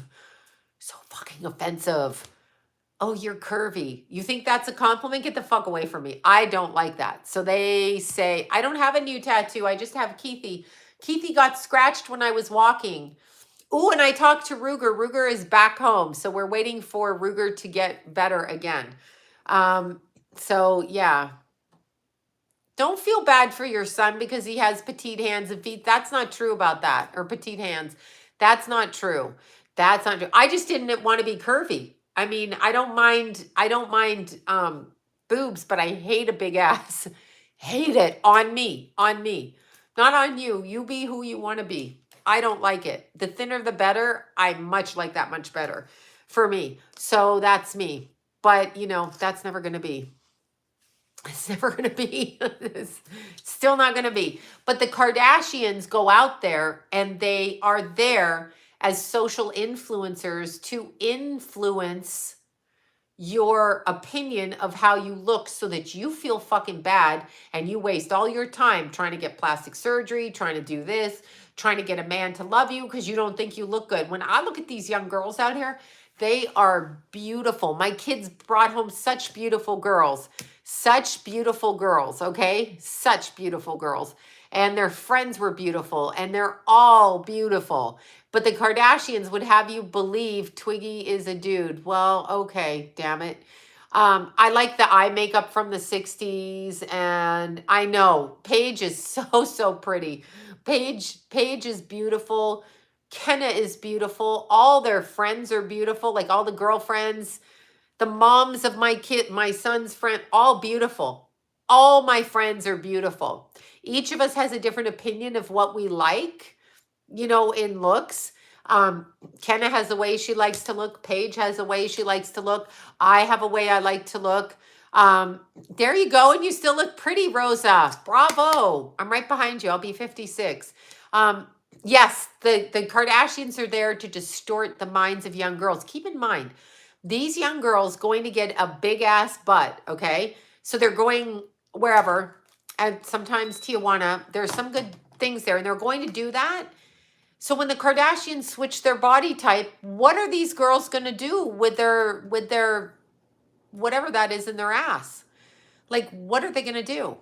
How do they get it out to switch? So you have to be comfortable in your own skin with whatever your body looks like. And I'm definitely not. Even at 55, I'm not.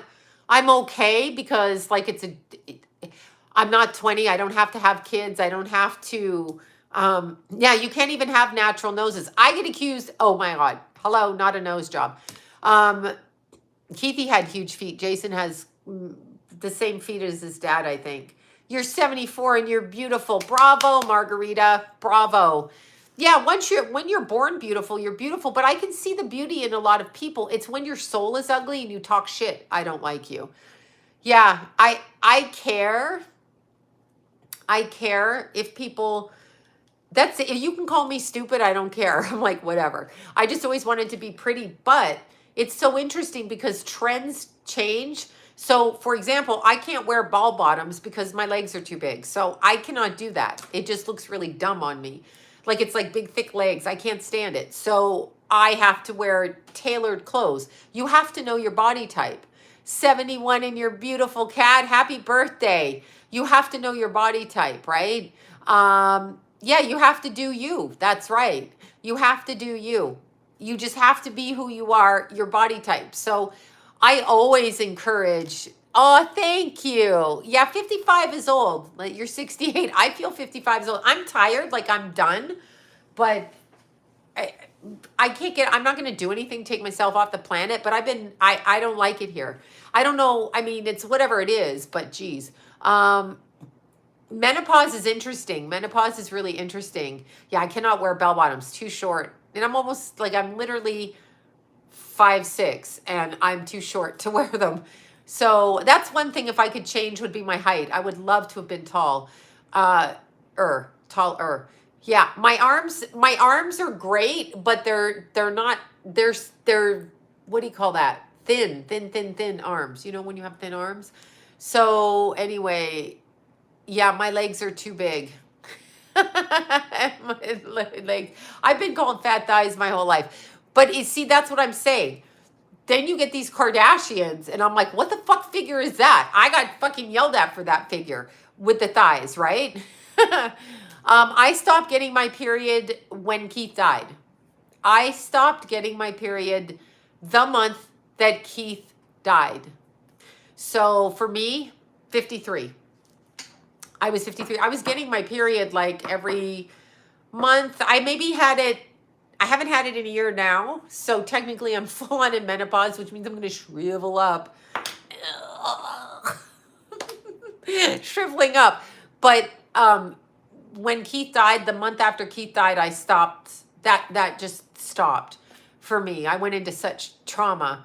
And I was probably, oh, Erica, 50 pounds is nothing. That's good. Oh my God, I love that you were tall. If I was tall, I'd be naked on a runway. You fucking know I'd be up there like this. Look at me, I'm a fashion model and I'm naked. I'm a stripping fashion model, damn it. Frog body since I turned 67. Oh, I know you got, I call it a spider body, spindly arms and spindly legs. But I like that look too. It just happens. We just go in different directions. You know, yeah, see, because you're tall, you want to be shorter, and people with straight hair want curly hair. I used to perm my hair. My hair is pin straight, minus a little wave back here. Yeah, I hope you're giving birth soon, Erica. It's going to be exciting. It's going to be exciting. Yeah, menopause full on here. Menopause right here. Yeah. So when Keith died, I literally stopped bleeding, which means I don't scream at you once a month because I'm hungry. Fucking starving. So women spend, okay, so I got my period 11 turning 12. I was 11. I hadn't turned 12 yet. So right there that month. So it was July of 77, July of 77 or 78, whatever. 41 years I had my period. 41 41 years. Every month I got hungry. Every month I got psycho. So I would bloat for 14 days and eat shit and feel horrible about myself. Go into, no, my skin doesn't get dry, but I'm lucky. Nothing gets dry, not during sex either. Okay. Well, actually, I don't know, but whatever. Forget it. I'm a virgin. No one knows.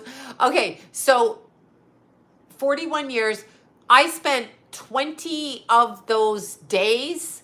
Oh my God, 10. There you go. 20 of those days each month, praying not to gain weight, trying not to eat when I was hungry, so tired I could barely crawl out of bed, psychotic if you caught me without food, okay? If you caught me without food, psychotic.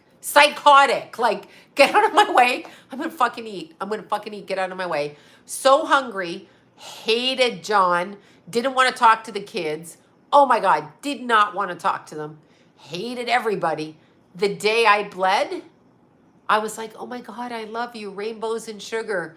Let's kiss and make up. Of course you can't have, well, you can have sex, but let's kiss and make up. And then the cycle started all again. It started all again. Like I would go, some of the times I ended up arrested during my period. Like I literally had PMDD. Kenna gets PMDD. I recognized it with her. When she'd be at the house, I could hear her and I'm like, that sounds like PMDD to me. PMDD, you're going nuts with your hormones, Sybil, during my period. Because I would just look at them and I'd be like, if you fucking open your mouth like that again, I'm going to shove a bat down your throat and smack your head in and then go crazy. My friend had PMDD and she took, it's severe PMS. What is it she took? She took depression. I would get suicidal. Bobby knows this too. I would get suicidal during my period. Like I would think about how I can off myself. I don't want to live. I hate everything about my life. This is hormones. So when you think about hormones, yes, they take Prozac. I never took any of that. Yes, I had my period 41 years. And by the way, I ovulated twice a month. With Keith, I got pregnant 4 days into my period, TMI. Whatever, on St. Patrick's Day, I was bleeding and I got pregnant with Keith. And I heard, boom, you're pregnant. So I went to the doctor and she's like, you're ovulating every 24 days. Awesome. Yes, you're Vivian. The same thing. I went psychomental. Like the neighbor that used to sue us, if she walked by the house, I'd open the window. You fuck like this. Blah, blah, blah. July 4th of 78. See, you remember. I was in July of like 77 or 78. Whatever. And my mom, oh my God, my mom was like, I don't know about your moms. This was my mom. You take Zoloft. I would, but now I don't get my period. So I'm like, I was very fertile. I had biological relatives that had 8 kids by the time they were 30. And I'm like, no. I got pregnant. If I looked at a toothbrush, I got pregnant. Oh, it did save you from your PMDD? That's so good, Vanessa. So good. I just didn't want to take any medicine, but like I did want to punch the shit out of you. Yeah, I got pregnant on Thanksgiving. We were drunk on a fire truck. So true. That's so good. No, she was just a fat fuck in the homeowners association. She just was mental.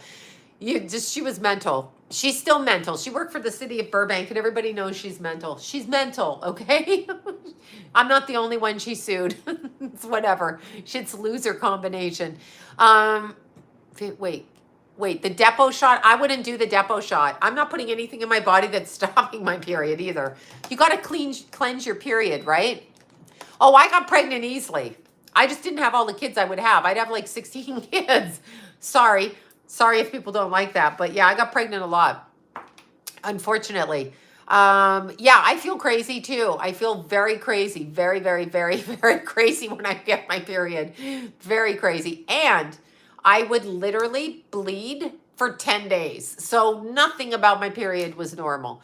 Nothing. A flexor for hot flashes. You know what I did for, I don't have hot flashes. I did acupuncture. I wear foundation. Yeah, I've got on Too Faced foundation. Too Faced. Yeah, I don't do the depot. Yeah, it was very long. I was always bleeding and I hemorrhaged, like bled through everything. Tampons, pads, diapers, washcloths. I mean, I was caught, like everything got bled through. It was like a bloodletting, okay? Everything. No, I couldn't. I just couldn't. Oh, great. Oh, great. I'm glad I told you you're pregnant. I'm sorry if I told you. But for hot flashes, I did acupuncture. I go to my chiropractor. I do acupuncture. I do infrared light. That's all the stuff I do for that. No, my period was terrible. I mean, I literally had to hike in pads because tampons, I'd have to change them every half an hour. And no. So I had to hike in pads, which means you always have to wear something around. I was just sick to death of all this. My mom, I don't know, I'm old enough. So my mom was one of those never give a child tampons because it means you're a whore. What? So when I got my period, she looked really disgusted at me and she gave me those pads. Do you remember the pads that had the belts? Do you remember the pads that you put a belt on? Like, I just want to stick a pad to the bottom of my underwear. Belt pads, do you remember? They're like belts.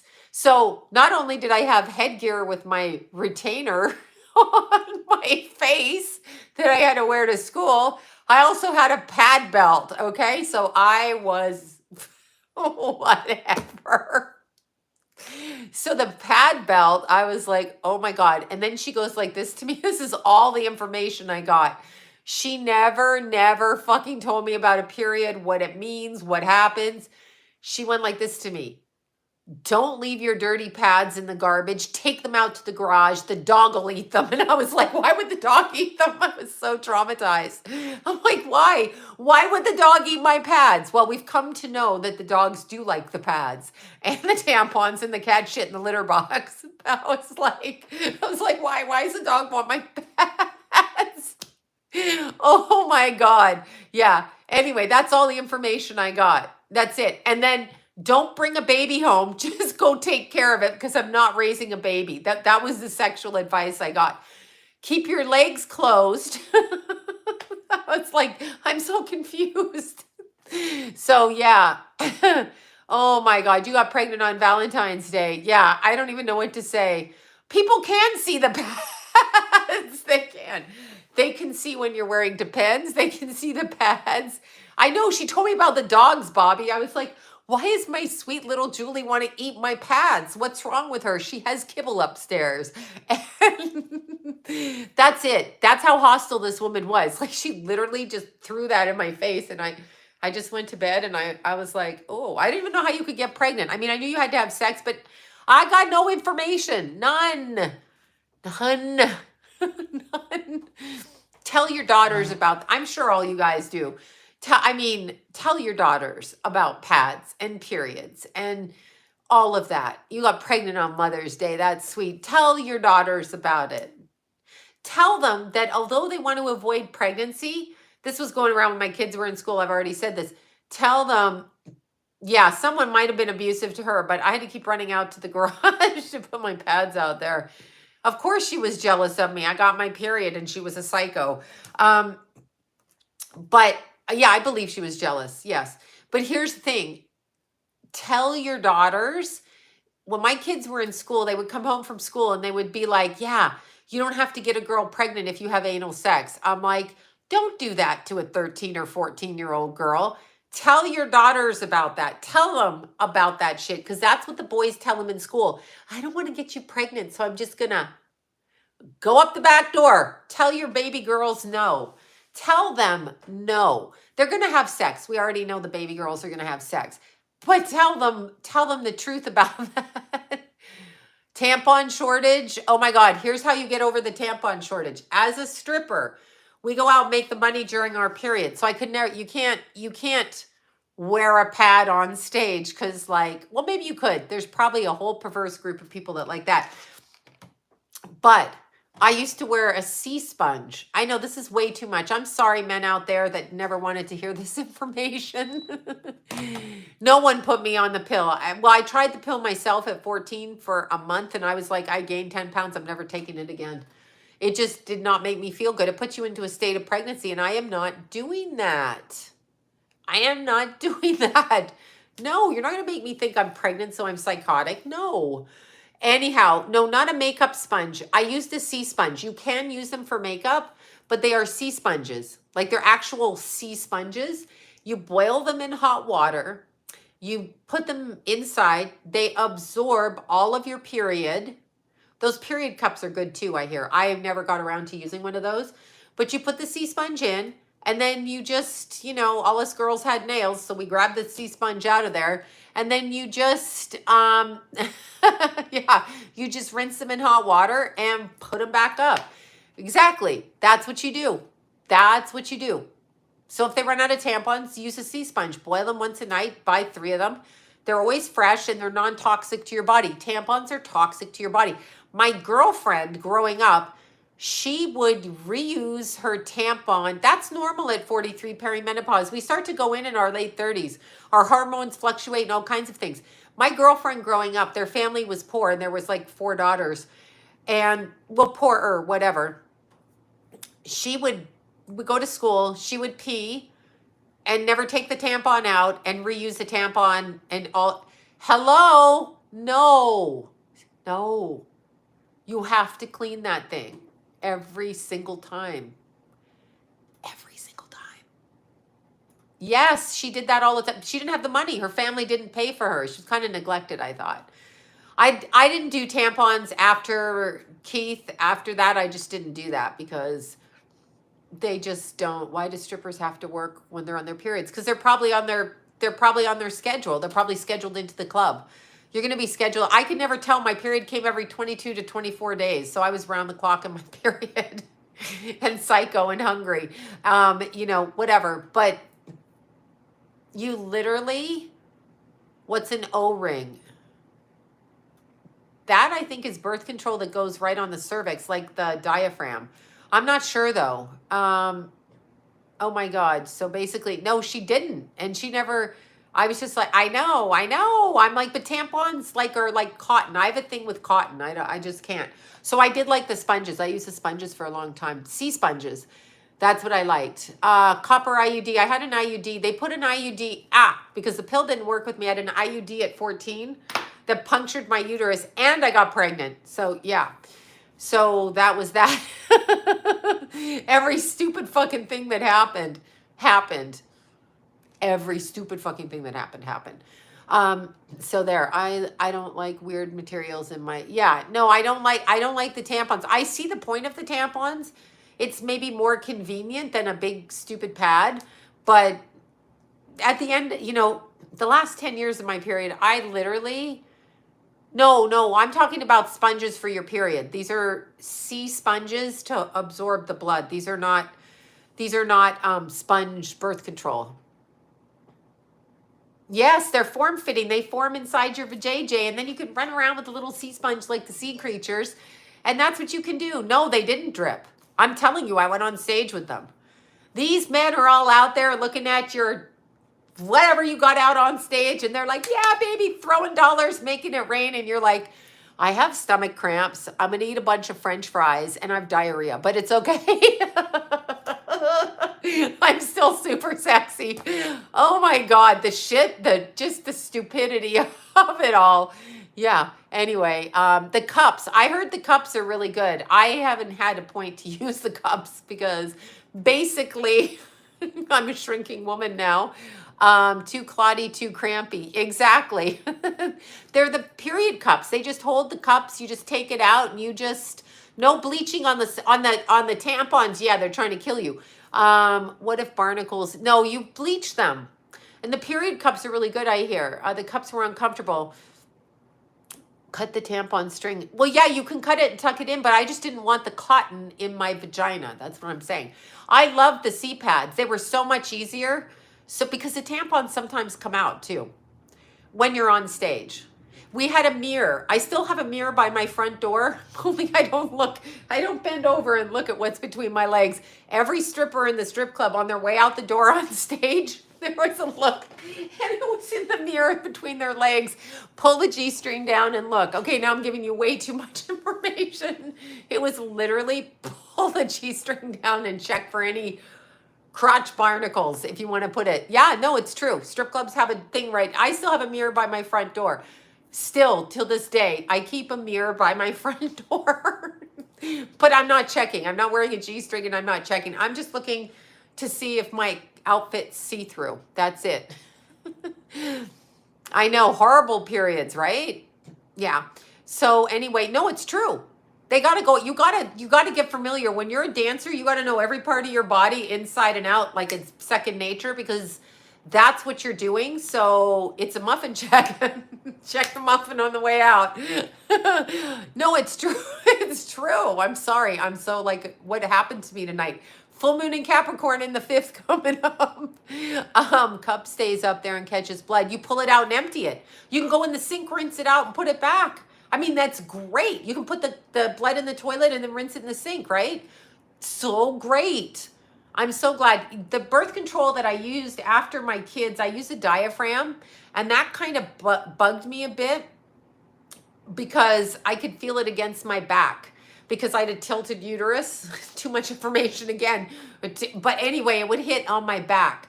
So I could feel it inside on my back. That's because the uterus is tilted. You have to check if the string, you just want to check if there's any kind of leakage, a blood goblet for the vampires. I'm telling you, don't leave your tampons in public. There's people that follow you. Don't think they don't. Don't think they don't. No, you want to look and make sure that when you're a dancer that nothing is like natural, like snot on your nose. I check for snot too. I check for snot. I'm a snot checker. Okay, so listen, I have tilted uterus. With each kid, my uterus got more tilted. Still elaborating. Yeah, I'm still elaborating. Absolutely. I'm just telling you the truth about the business. I'm literally telling you the truth. Women are out there dancing pregnant. Women are out there with their periods. Women are out there. They don't even like men and they're out there. Most of them don't like men.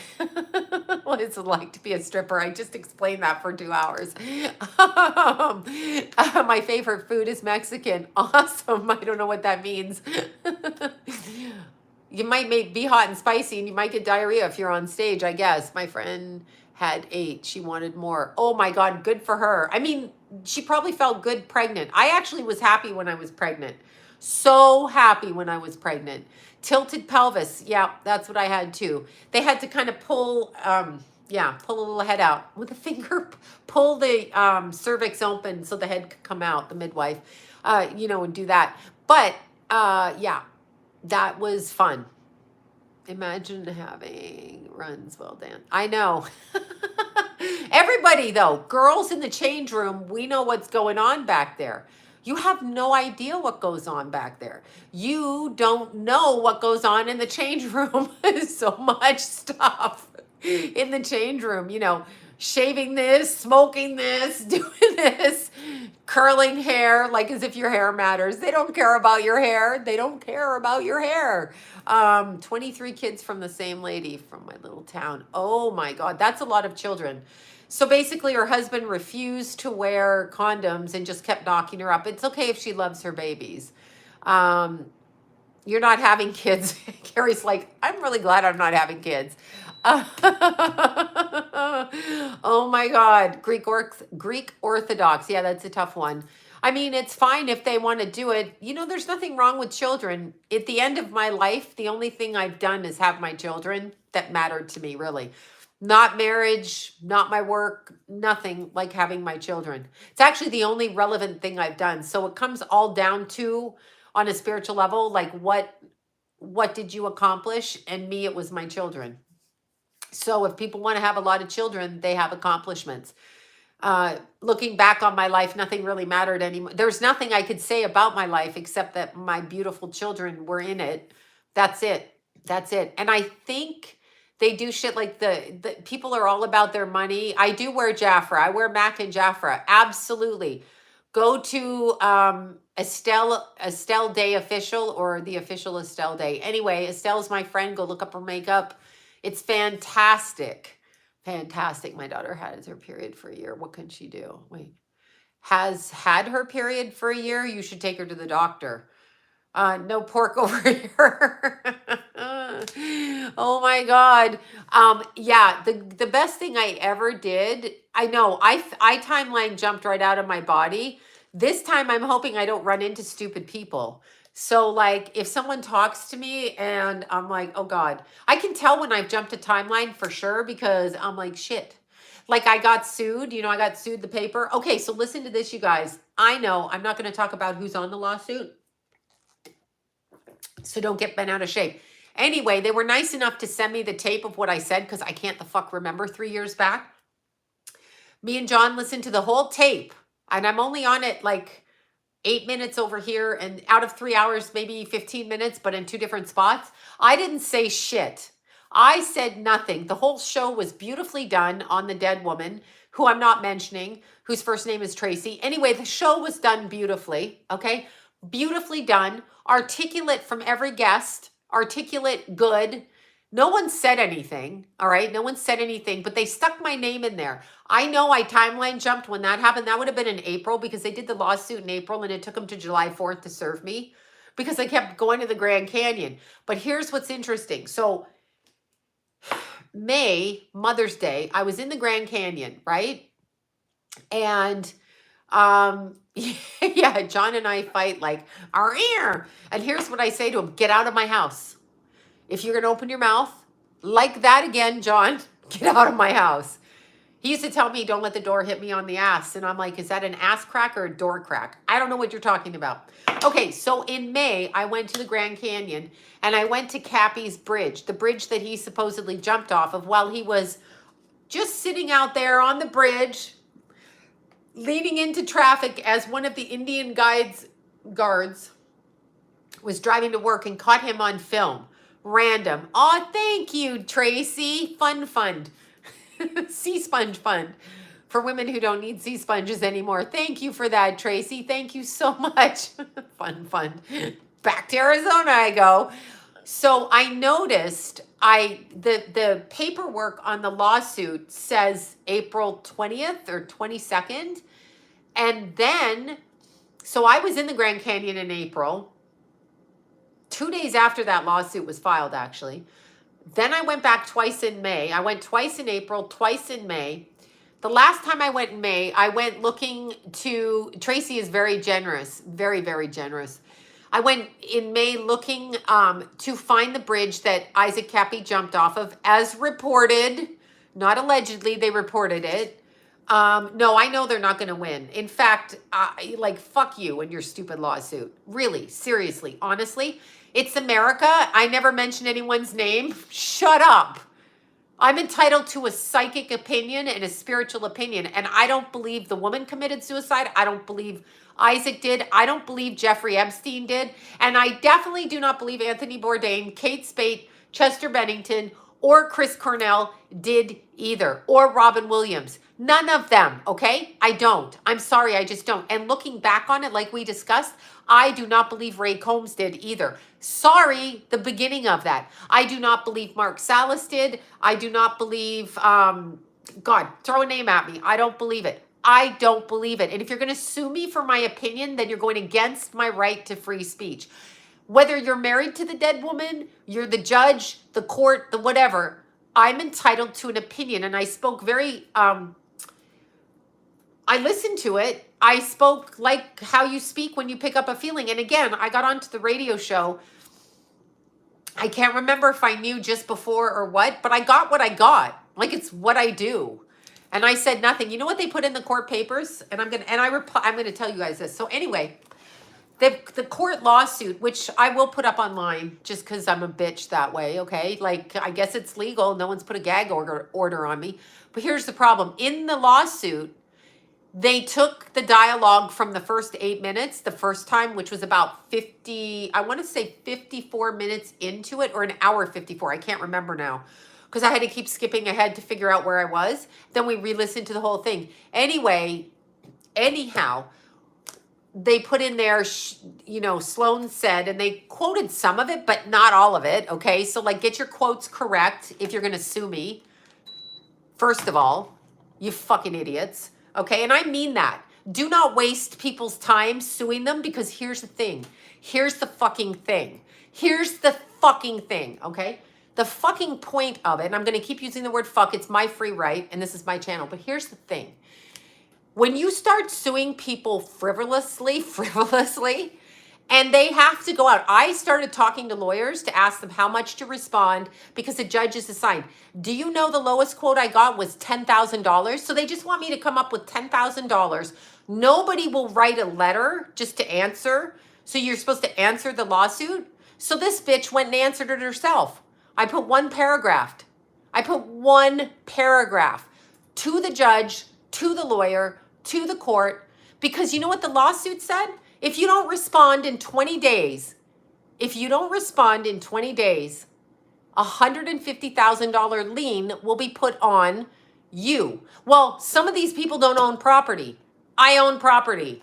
So you know what they're doing. But again, they'd have to get a judgment. It's out of jurisdiction. They'd have to get a judgment there and then come here and get the same judgment in this court. But who threatens someone like that? Don't fucking threaten me, lawsuit. Don't threaten me.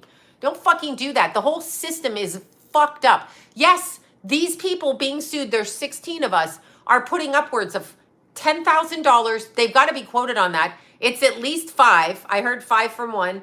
10,000, 15, 20. I was quoted that. I talked to over 11 lawyers. I explained it. I had it all. That's what I have to pay because this fucking idiot decided to sue me because I did ask for a dismissal. I asked for a dismissal like I'm on a radio show. It's protected by the SLAPP law. It's protected as free speech. It's a news show. I was on a show. I didn't say the person who's suing me did this. I said, I don't believe the woman took her own life. And I don't believe Jeffrey Epstein did either. What do you want me to say? I don't believe Marilyn Monroe did either. I don't believe it. I don't believe it. And then, I mean, it's just fucking ridiculous. Ridiculous. But what's even more ridiculous, if the person feels that they have a lawsuit, okay, come at me with it then, with your little, and by the way, why are you serving some bitch who's on the show for less than 15 minutes, maybe 15 minutes, some bitch in California when you're in fucking Washington State and everybody else in the show is there, but you're coming out here on July 4th to serve me, or July 2nd, whatever it was? What is wrong with you? Really, what is wrong with you? You're disgraceful. You're disgraceful. The lawyers are disgraceful. They're disgraceful. Because to reply, they've got people thinking that you have to spend $10,000 to reply. Oh, it's totally frivolous. I'm not spending any money to reply. And if you pull me into court, I'm saying this loud, if you pull me into court, I will show up in court without a lawyer. Because once you hear the recording, good luck. Good luck. Unless you want to stifle me and say I can't talk to God. I can't talk to, I know. What nerve did I strike? I literally, there's guests talking for an hour on the show. I don't even think they're in the lawsuit. I don't even think they're in it. Me, some stupid bitch, stupid fucking psychic, right? They're like, yeah, we're going to sue her in California to make her respond with a lawyer, but I didn't. So good luck with that. I can't afford it. I'm not doing that. I'm already in a divorce. And Keith, I cannot do all of that. I can't do it. Oh my God. Yeah, they are. They're making the other people in the lawsuit have to spend money. I phoned somebody and they were already defending another person and they're like, we can't, conflict of interest. We can't have you both. The person is, oh, of course. I can't say what you said there, Tracy, 1962, but clearly that's the way it's going. I can't say it. But here's the interesting thing. On the tape, I said what I said, which was just about the black magic around the case. And that's the world I'm in, the metaphysical and the occult. So you're not going to stop me from talking about that. Number one, you're not going to stop me. Number two, it's common knowledge that the woman was getting death threats. Number three, I'm going to talk about what happens on the astral level when a person crosses over and what happens here. I'm going to talk about it. You're not going to stop me. You can sue me all the fuck you want back. Yeah, exactly. I'm not paying for a lawyer right now, but I will give money to people if they do want to countersue them. I will help them do that. Absolutely. It's egregious. They're trying to stop information of an intuitive level coming out. I see you. No, I'm not a Rosicrucian. I have the ephemeris. There's only two groups of people that make ephemerises, and they're one of them. Anyhow, the problem is when somebody sues you, you have to respond, and you have to respond usually with a lawyer, but it didn't say that. But they said they were going to put a lien on either my property or me, right? I have no idea who the fuck just texted me that. So these people who are being sued, these lawyers to answer. Now this is to write a motion, which I assume is what? A piece of paper? Like a piece of paper right here. So I assume to write a response, it's a piece of paper, okay? Why are you charging $10,000? And here's what I got. Oh, I know it's spiritual tax. Here's what I got. When I asked the lawyer that, why can't you just reply? Because I'm not adding anyone to my assets. I'm not fucking adding anyone to my assets. They're not getting them, period. You have to sue me. I answered the response, but I'm not doing that either. You can't trust anybody. Here's the thing. The lawyer said because it's already a lawsuit with a judge assigned, they can't back out of it once they start it. They can't just leave you without a lawyer. That's why they do the 10,000. That's the reasoning behind that. Not doing it. You're not going to bankrupt me for some bullshit. And this guy will never pay back because he'll just say he's bankrupt or something himself. Maybe you could do a notary. I know what they're doing. But here's the thing. When I was on the radio show, here I said to the host, I said, I don't know who did this. And I said two people posing as a husband and wife, which neither one of those people, I said it like that, okay? I mentioned a name off air. I don't know what name I mentioned. I can't remember what the hell I say when I say it. I just go into meditation and say whatever the fuck I say.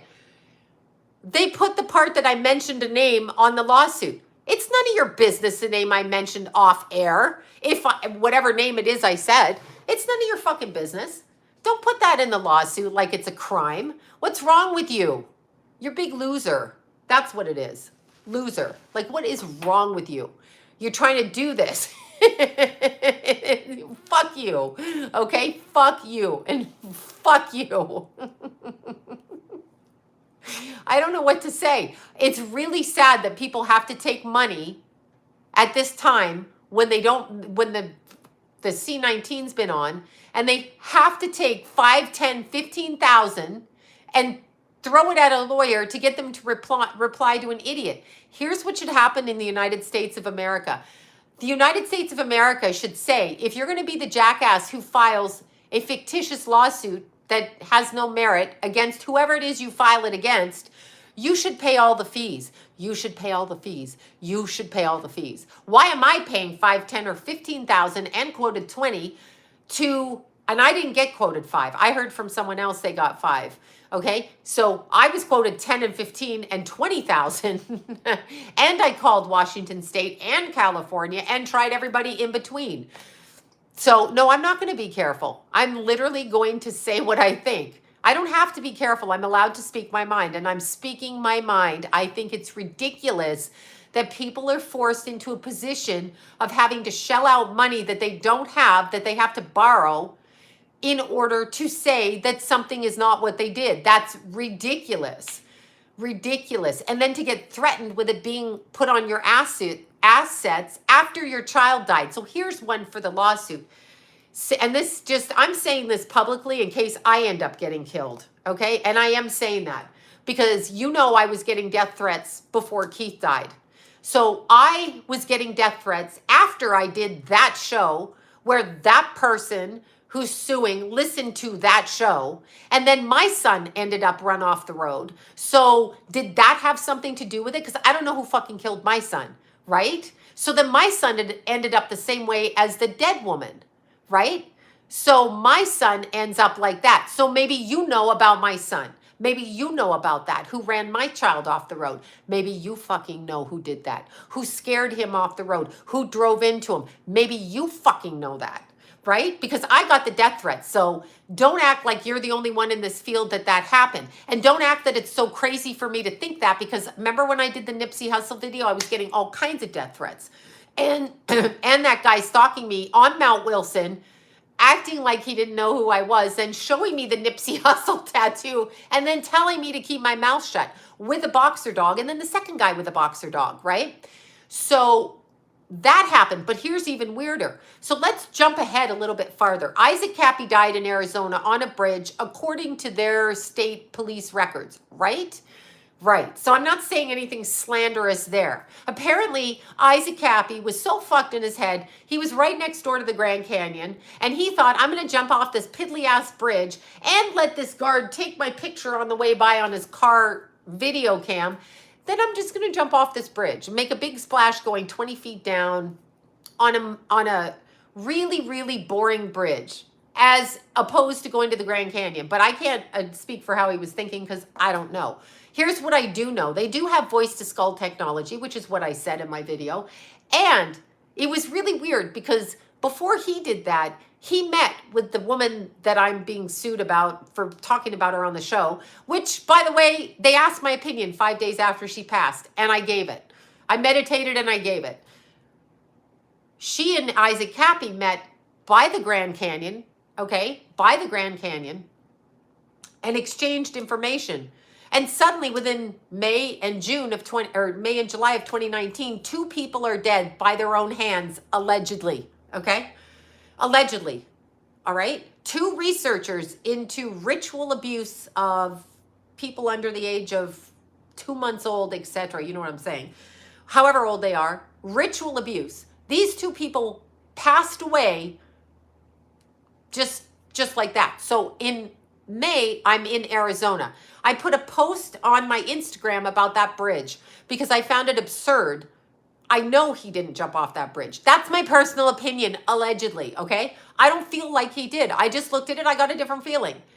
So there's a channel on YouTube that's been erased, but this fucker's on Twitter.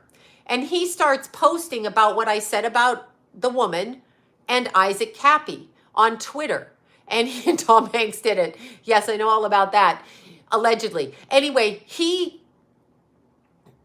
yes, exactly. Anyway, he started commenting on me, saying I was disinformation, I was this, I was that, and he ended his retort on Twitter calling me a vapid cow. This guy on Twitter, okay, with the last part of his handle called Enigma, I'm not going to give him the credit, but this guy seems to know how those 2 people, yes, I know who did it, but those 2 people, he seems to know how they passed. He seems to have a good idea. His girlfriend seems to have been the last person with Isaac Cappy before, okay, before Isaac jumped off the bridge. So he called me a vapid cow. In fact, oh, do I have it on here? Maybe I have it on the, this is my other phone. Anyway, yeah, that's what he fucking called me. Yes, that's it. But he called it to me in May around Mother's Day, sometime when he posted it, when I spoke about going to the Grand Canyon and looking at that bridge and disbelieving what the media said. Now, am I right or am I wrong? Oops. Sorry, you guys. Am I right or am I wrong? But has the media, NBC in particular, been accused of false information? I'm just asking. I'm just asking you. I'm going to have to turn this off in a second. I'm just asking you, right? So this Enigma person, okay, who lives in Arizona, which I should go say hi to him. We should have a fucking welcome wagon. That's what we should do. Why don't you fucking say it to my face, you bitch? Okay, we should actually do that, because you know what? I'm not taking your shit. I'm not taking anyone's shit. I'm going to say what I say, but you, are not going to tell me I can't say it, especially when you're the one that said your girlfriend was the last person to be said with the dead man. Maybe you know what happened, since you're so sure I don't know what happened. If I don't know what happened because I wasn't there, because I wasn't, how do you know what happened? Do you know what happened? Did you do it? Do you know what happened? Don't ever fucking post about me like that, because you'll be slapped with a cease and desist. And I'm warning you right now, don't do it. Don't fucking do it. Okay? Don't do it. You're not that important, but don't do that. Okay? Don't say whatever you want. You can say you don't believe me. You want to call me a vapid cow? Have you seen what you look like in the mirror, you fucking redneck looking thing? And then my son was alive at, where was he? Where were you when my son died? After the death threats I got, like you're threatening me on that right now. So where were you when my son died? Where were you when my child died? After I got death threats, like the other two people got death threats. Cappy got death threats. She got death threats. I got death threats. And then my son ends up dead. So where were you? Since you seem to know everything about everything, maybe you could tell me what happened to my son. How about that? Maybe that's a good thing. I've got to look at this to find this, to tell you what this guy said. Because it's just, first he accused Alessandro. This guy accused on his website. Go to his website.com, right? Go to his website. Look under Michael Dade's thing. He actually says Alessandro, okay, accused Michael Dade of killing Mike Keith. Why are you writing that on your website? Totally false, and I have their statements. Totally fucking false. But I don't see anyone suing him. So do you know what happened to my son, Mr. Enigma? Do you? Do you fucking know what happened to my child? Do you? Exactly. Sorry, I've lost my mind. That's the guy who said that. That's the fucking guy who said that. Oh, I'm going off. I'm going off. But how is he so sure that he knows what happened to them? Because he wasn't there. So if this pussy ass bitch wasn't there, how does he know what happened to them? How does he know I'm not picking up what's correct? What does he know? What do you know? And why is he calling me all kinds of fucked up name, vapid cow? Why don't you look in the mirror and talk vapid cow to yourself? This is not a vapid cow, buddy. Why don't you fucking look in the mirror? But having said that, why is he on the tack when I get the lawsuit? Does the person suing me know this person, and did they threaten me, and is that why my son's dead? Is that why my child is dead? Because you guys know, oh, apparently you're not allowed an opinion. Sorry, that just opened up. It just did that. I have to get this thing. Anyway, that's what he said on his Twitter. So when you go to his Twitter, he's so sure that I'm making stuff up and I'm false information. 2 people dead. How do you know what happened to them? Were you there? How do you know what drove him over the edge? Were you there? Were you there? Yeah, where was he the day? I know. Where was he the day Keith died? That's exactly right. Somebody pulled out in front of my child. I have the videos. I know. My son, what did you do? Okay, so when we're talking like this, no, I have no lawyer. I can't afford a lawyer. I'm not paying for a lawyer. I don't have $10,000. Be serious. I don't have it. I'm not doing it. No. You need to come to me, and if you need me to be in court to prove I didn't do something, then I'll speak for myself. I'm not doing anything wrong. I'm sure a judge will be able to see the truth. I'm asking about why this guy suddenly jumped on board. Yes, I know what he's talking about. He's obviously taking too much of the magic mushrooms. But why is he attacking me right now after I said that, right? Yeah.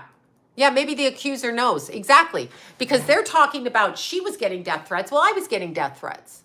So, and it's my son that ended up dead. So, Mr. Enigma, since you like to write about my son, whose name is Keith, and he was 24, and he was in a heap on the ground dead, with his body broken, since you like to accuse Alessandro and then say that he said Michael Dade did it, I would like to know why you're putting out that false information. And if you know that that happened, why aren't you calling the police on behalf of my child? Why do you think that you should not be doing that? Why do you think it's okay to say shit like that? Alessandro never said that. Michael never did that. What did you do that you're saying that? Are you trying to deflect, or are you just trying to torture the mother of a dead child? Right? Yeah, why are you talking? He's got it on his website. I'll just say it. Go. I don't like to give him credit, but go to thephoenixenigma.com, scroll down, I've screenshotted it, and look what he says under Michael Dade, okay? He says, I did the show with Michael Dade, which was on Isaac Cappy, and it's 2019. And he says, after I did that show, my son died, and Alessandro accused Michael, right? Why are you posting about me on your website and my dead child, other than condolences to the family of my dead child? And acknowledging that I received death threats for my dead child? So why are you doing that? And why is no one looking at your stuff? Oh, yeah, he's so weird. Anyway, and since your girlfriend was the last one with Isaac Cappy, what does she know about what set him off the edge? Did she show him a picture of your face and that's why he decided to leave this planet? I mean, what happened since you do that? I'm going to have to look it down. Yeah, I screenshotted it because I'm not tolerating that. Alessandro texted me and told me straight up, never said that. Wouldn't say, I already know he wouldn't say that, okay? No, that was on his personal website. That was on his personal website where he brought, yeah, and the sheriff's there. Yeah, I know, really. Like, why aren't you calling the police since you know that Michael Dade did this to my son, which he did not? But I was getting death threats for the year 2018, right? Yeah, I know. I was getting death threats from 2018 on. And then Cappy dies. I speak about Cappy. The girl dies that I'm in the lawsuit with. I'm asked to speak on a radio show. It's metaphysical and occult. She's a published author. Her work is public about this. So what, I can't comment on a public person? And I never used a name and I never said anything. And I never thought the person who is suing me was involved, right? Oh, he hates, well, because he's ugly and Michael's attractive. That's the first thing. You put the two together and you can see, you know, the ugly stick hit over here and then this. Now, I don't know what to say. That's it. You know how men get bitchy when they, you know, maybe they don't have as big a dick or something? It's that kind of shit going on. He has your picture of you on his, oh my God, tell me this. He has a picture of you, Diva podcast that you're doing. Yeah, I'm not doing plastic surgery. This is my face. Again, jealous because I guess he married a troll or whatever. See, when they start doing that, and I can prove my face is my face, and I've never even had Botox. Yeah, I know. He's just doing that. But it's going to be game on because I will go to your house, Mr. Enigma. I will be outside your house. I'm not scared of you. I'm not fucking scared of you. My son's already dead, so it's game on, asshole. My son is already dead. So, yeah, no, it's not getting crazy. My son ended up dead, and now he's doing, my 9-year-old son just asked me, hold on. Protective when people die. He's kind of listening. He asked me, is Sloan protective when people die? Okay, what's he saying, Belinda? Sorry for swearing your little son. What's he saying? Yeah, you know, it's so interesting. What's your little son's name? Oh, see, he's spying on my channel. Hey, Mr. Enigma, I had a boob job, but this face is spectacular and it's all mine. Too bad you can't find a woman that's attractive or halfway as intelligent. It's your problem. Anyhow, no, it's fine. It's fine. But here's what I will say. No, it's my face. You guys see what my mother looks like. You know, it's my face. My children are incredibly beautiful. Family's incredibly beautiful. It's just a gene pool. I'm sorry. I'm sorry that I was born beautiful with my face. Sorry. You know, yeah, just subscribe. I wish you had paused. Here's the thing. You're writing about my son accusing one person of killing my child. So there's a real problem there, and there's going to be a stop to that. So whatever. If you want to think I had plastic surgery, think whatever you want. That's whatever you want. Yeah, I don't know what to say. No, I know that. They like to say you've had plastic surgery when your face looks like this. I was born like this. Sorry, bitch. My face hasn't been touched. But even if I did get a boob job, he's probably talking about my spectacular breasts that were bought and paid for.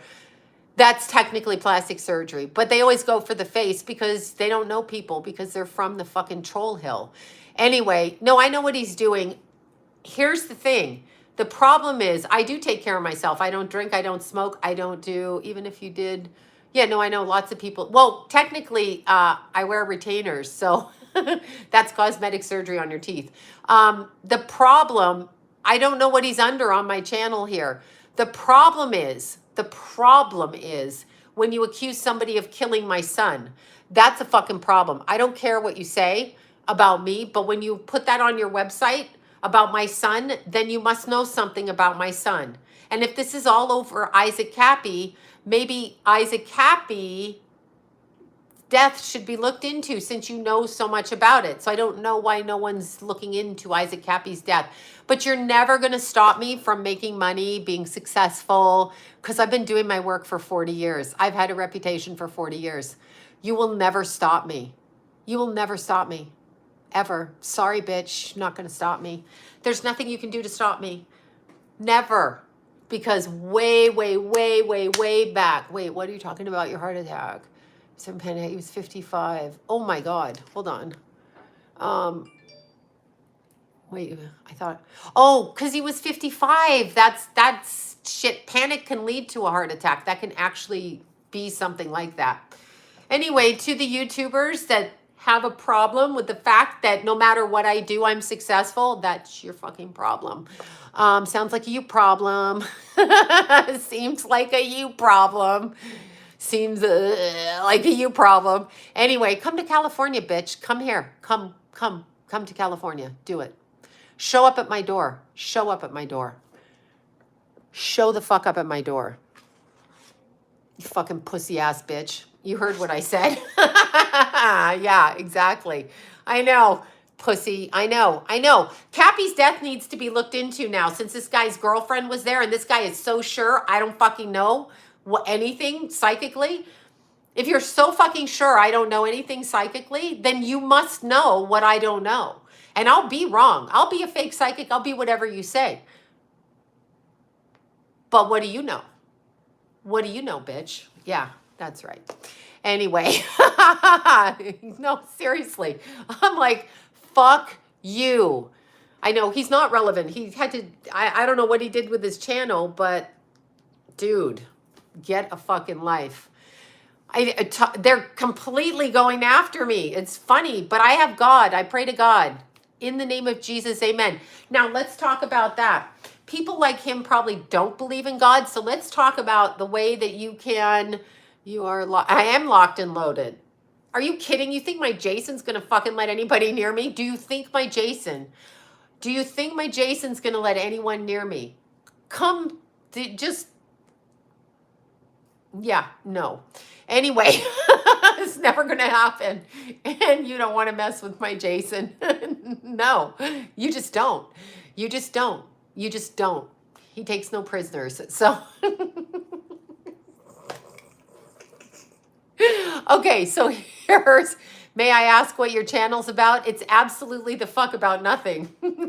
I'm a Seinfeld episode. I'm doing a TV show about nothing. Absolutely. It's a Seinfeld episode, y'all. I know, right? Exactly. Who is telling me they know what happened to my son? Yes, early birthday for my Jason. He's going to be 30. He's buff and strong. And he don't like that you fuck with his brother. Don't fuck with my son's brother. Don't. Like, don't. And no butt bongos. No bleaching your asshole, okay? Oh, excuse me. That's your mouth. That's a problem. Okay, so let's talk about that. I am going to tell Jason. I know. No, I'm saying to that particular person, don't bleach your asshole. And then I'm like, oh, it's your mouth. In other words, you get what I'm saying? He got an asshole for a mouth. That's what I'm fucking saying. Okay, so I know both boys are beautiful.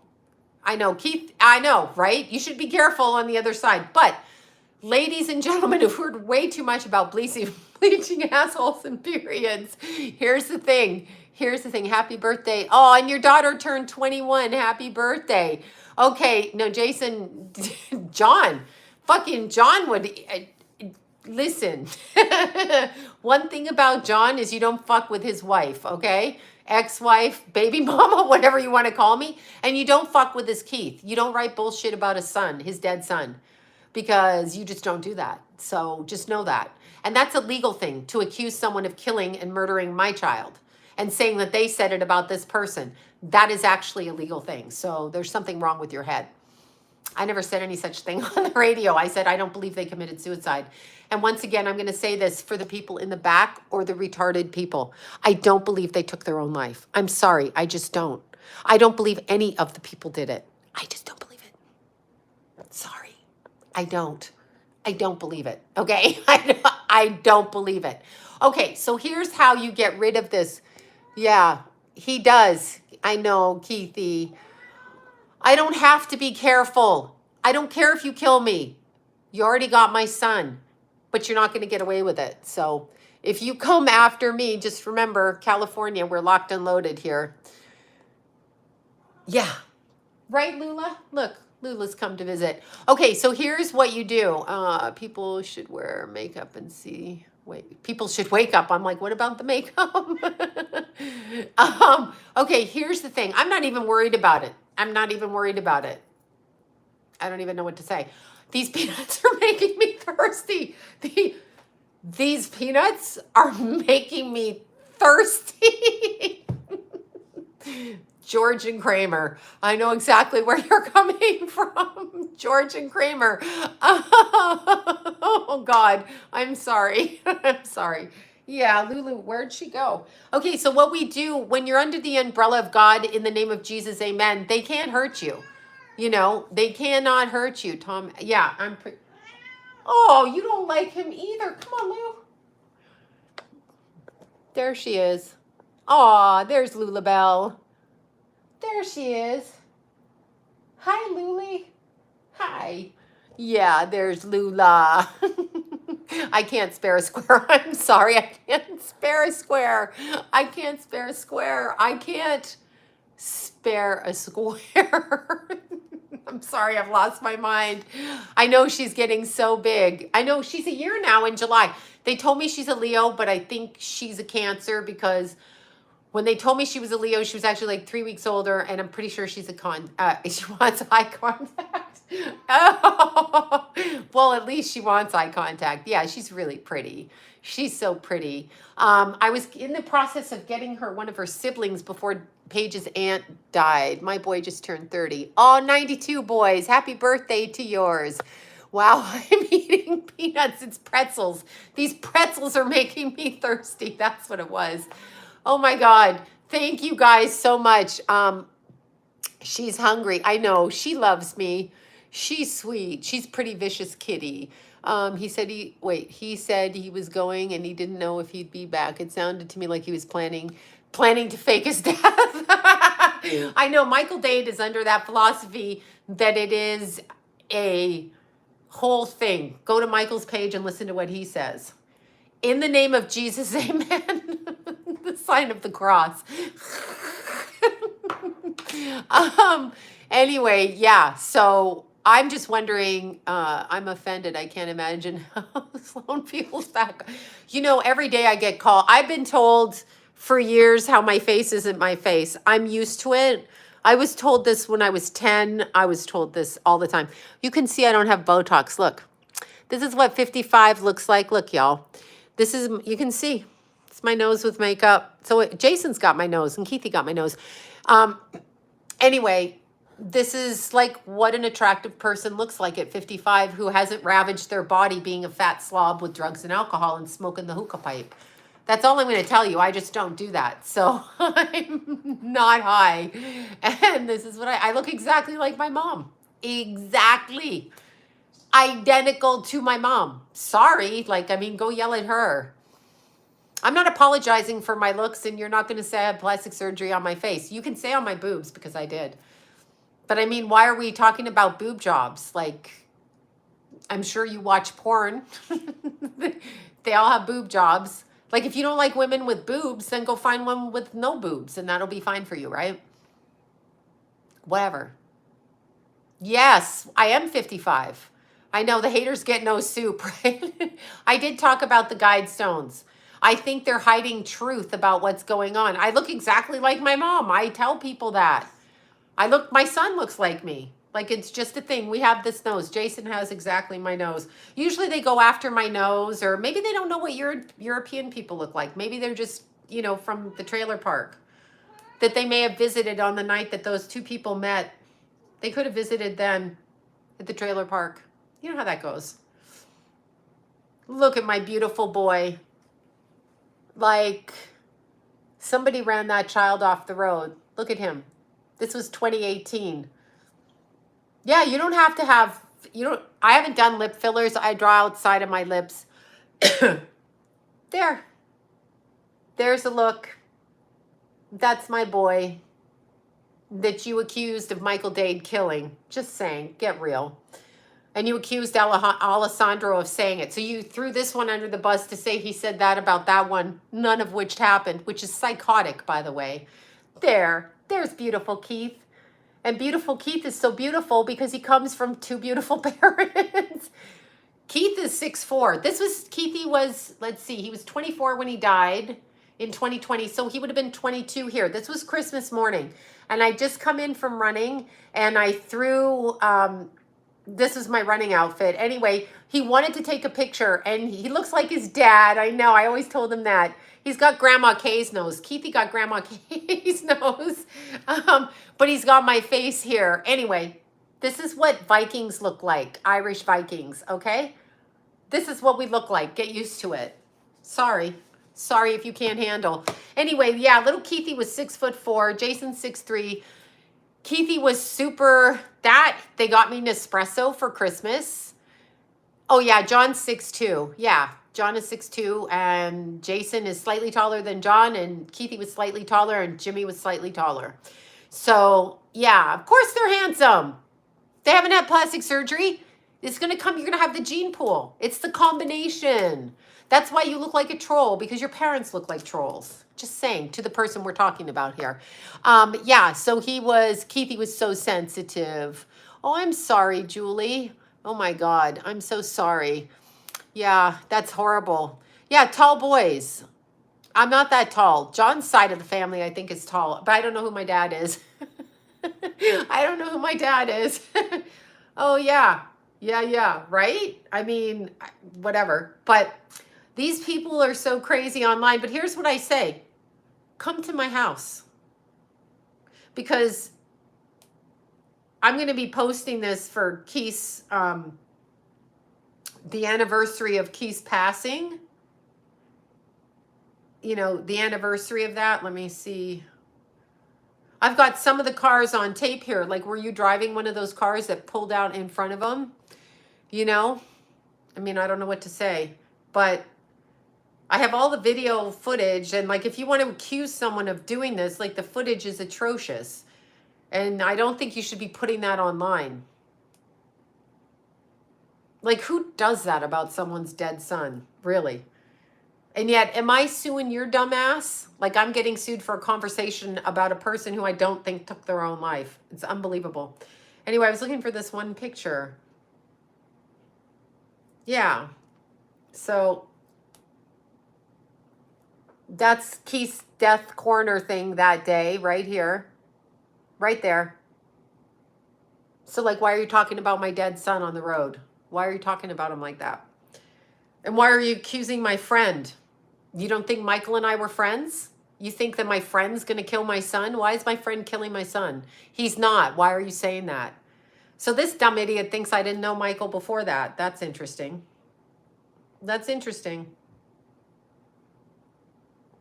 Very interesting. It's weird. Anyway, he doesn't have any control. He needs to answer that question, though. He needs... And there's my Keithy on the little video. Yeah, Keithy's still going to get your whatever. Anyway, I love showing this. Thank you guys for looking. I'm so weird. Oops. No, that's Rascal. There's Keithy. He's talking. There he is. Yeah, there's Keithy. So Keithy was about no bullshit either. None of us are. So let's just look into this. I know he looks like me, meaning we look alike because we're genetically the same. But anyway, it's so funny when men are jealous of you. It's like, do you want to be a girl and get it up the ass? Is that what you're saying? Because maybe you should bleach your asshole. Okay, I'm going to stop. I have to stop. Okay, you guys. Anyway, we have, yeah, no, I'm targeted because I speak the truth, because I talked about Chris Cornell. Here's how it started, just before we go off air here.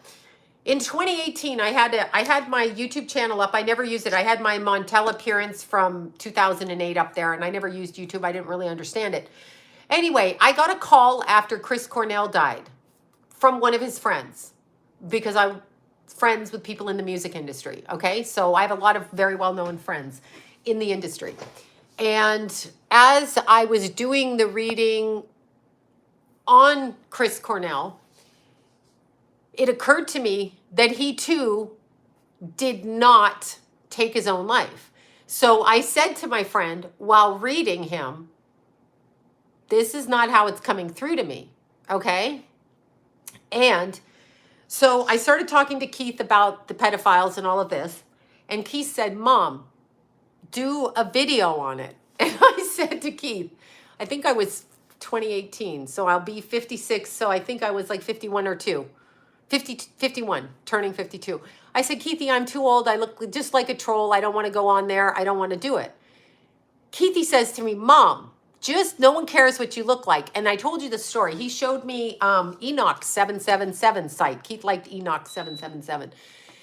The kid. And at the time that the kid started his channel, he was filming like with his face on a couch like this. And so there you go. There you go. Exactly. And there you go. And when they're allegedly still alive, they cross out soul-wise onto the astral level. So it's kind of interesting. You can read them here and there when they're not gone. So when they're not gone, it's an interesting thing. But anyway, Enoch 77. So Keithy was like, Mom, look at Enoch. He doesn't even have any production value in this. You can do it. So we put that video up. So I just started filming them. Okay. Is it Prince Enoch 777? That one. You know, the kid with the dreadlocks. Young kid, 30 something maybe. Anyway, Keithy loved his channel. So I put it up, and then Keith would text me every day, and he would say, if you want to monetize, you got to have 1,000 subscribers.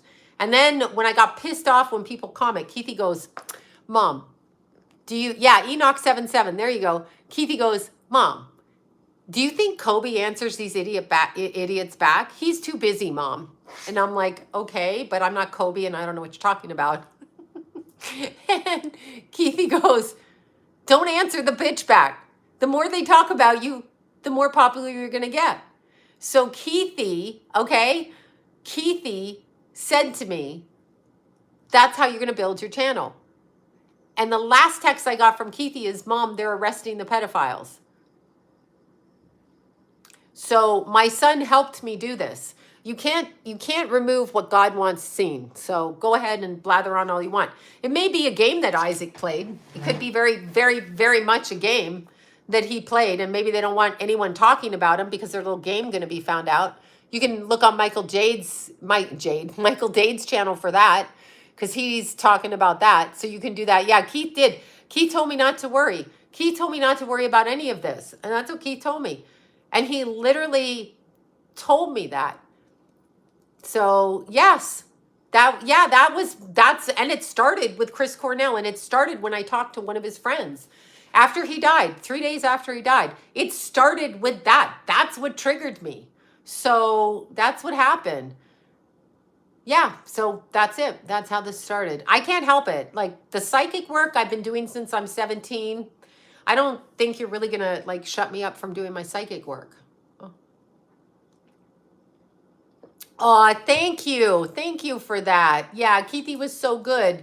And Keithy came on the show. Keithy's voice, everything. So he's the one that told me to do it. But I'm not going to put up with being bullied by anyone. So you're not going to bully me. You're not going to bother me. because I get up every day happy and I look in the mirror at this beautiful face and this face says, yeah, you're going to be successful today. So fuck off. All right, you guys, peace out. My last word of advice, do not bleach the butthole. Just say no to that. Just seems like that might eat the natural flora of your body up. All right, you guys. Yeah, Chester Bennington's son reached out to me. So Chester definitely did not do what they said he did. He did not. He stood right in front of me. So I'm pretty sure he crossed over and he did not do that to himself. So there you go. All right, bye, you guys. Mwah. Bye. Thanks, you guys.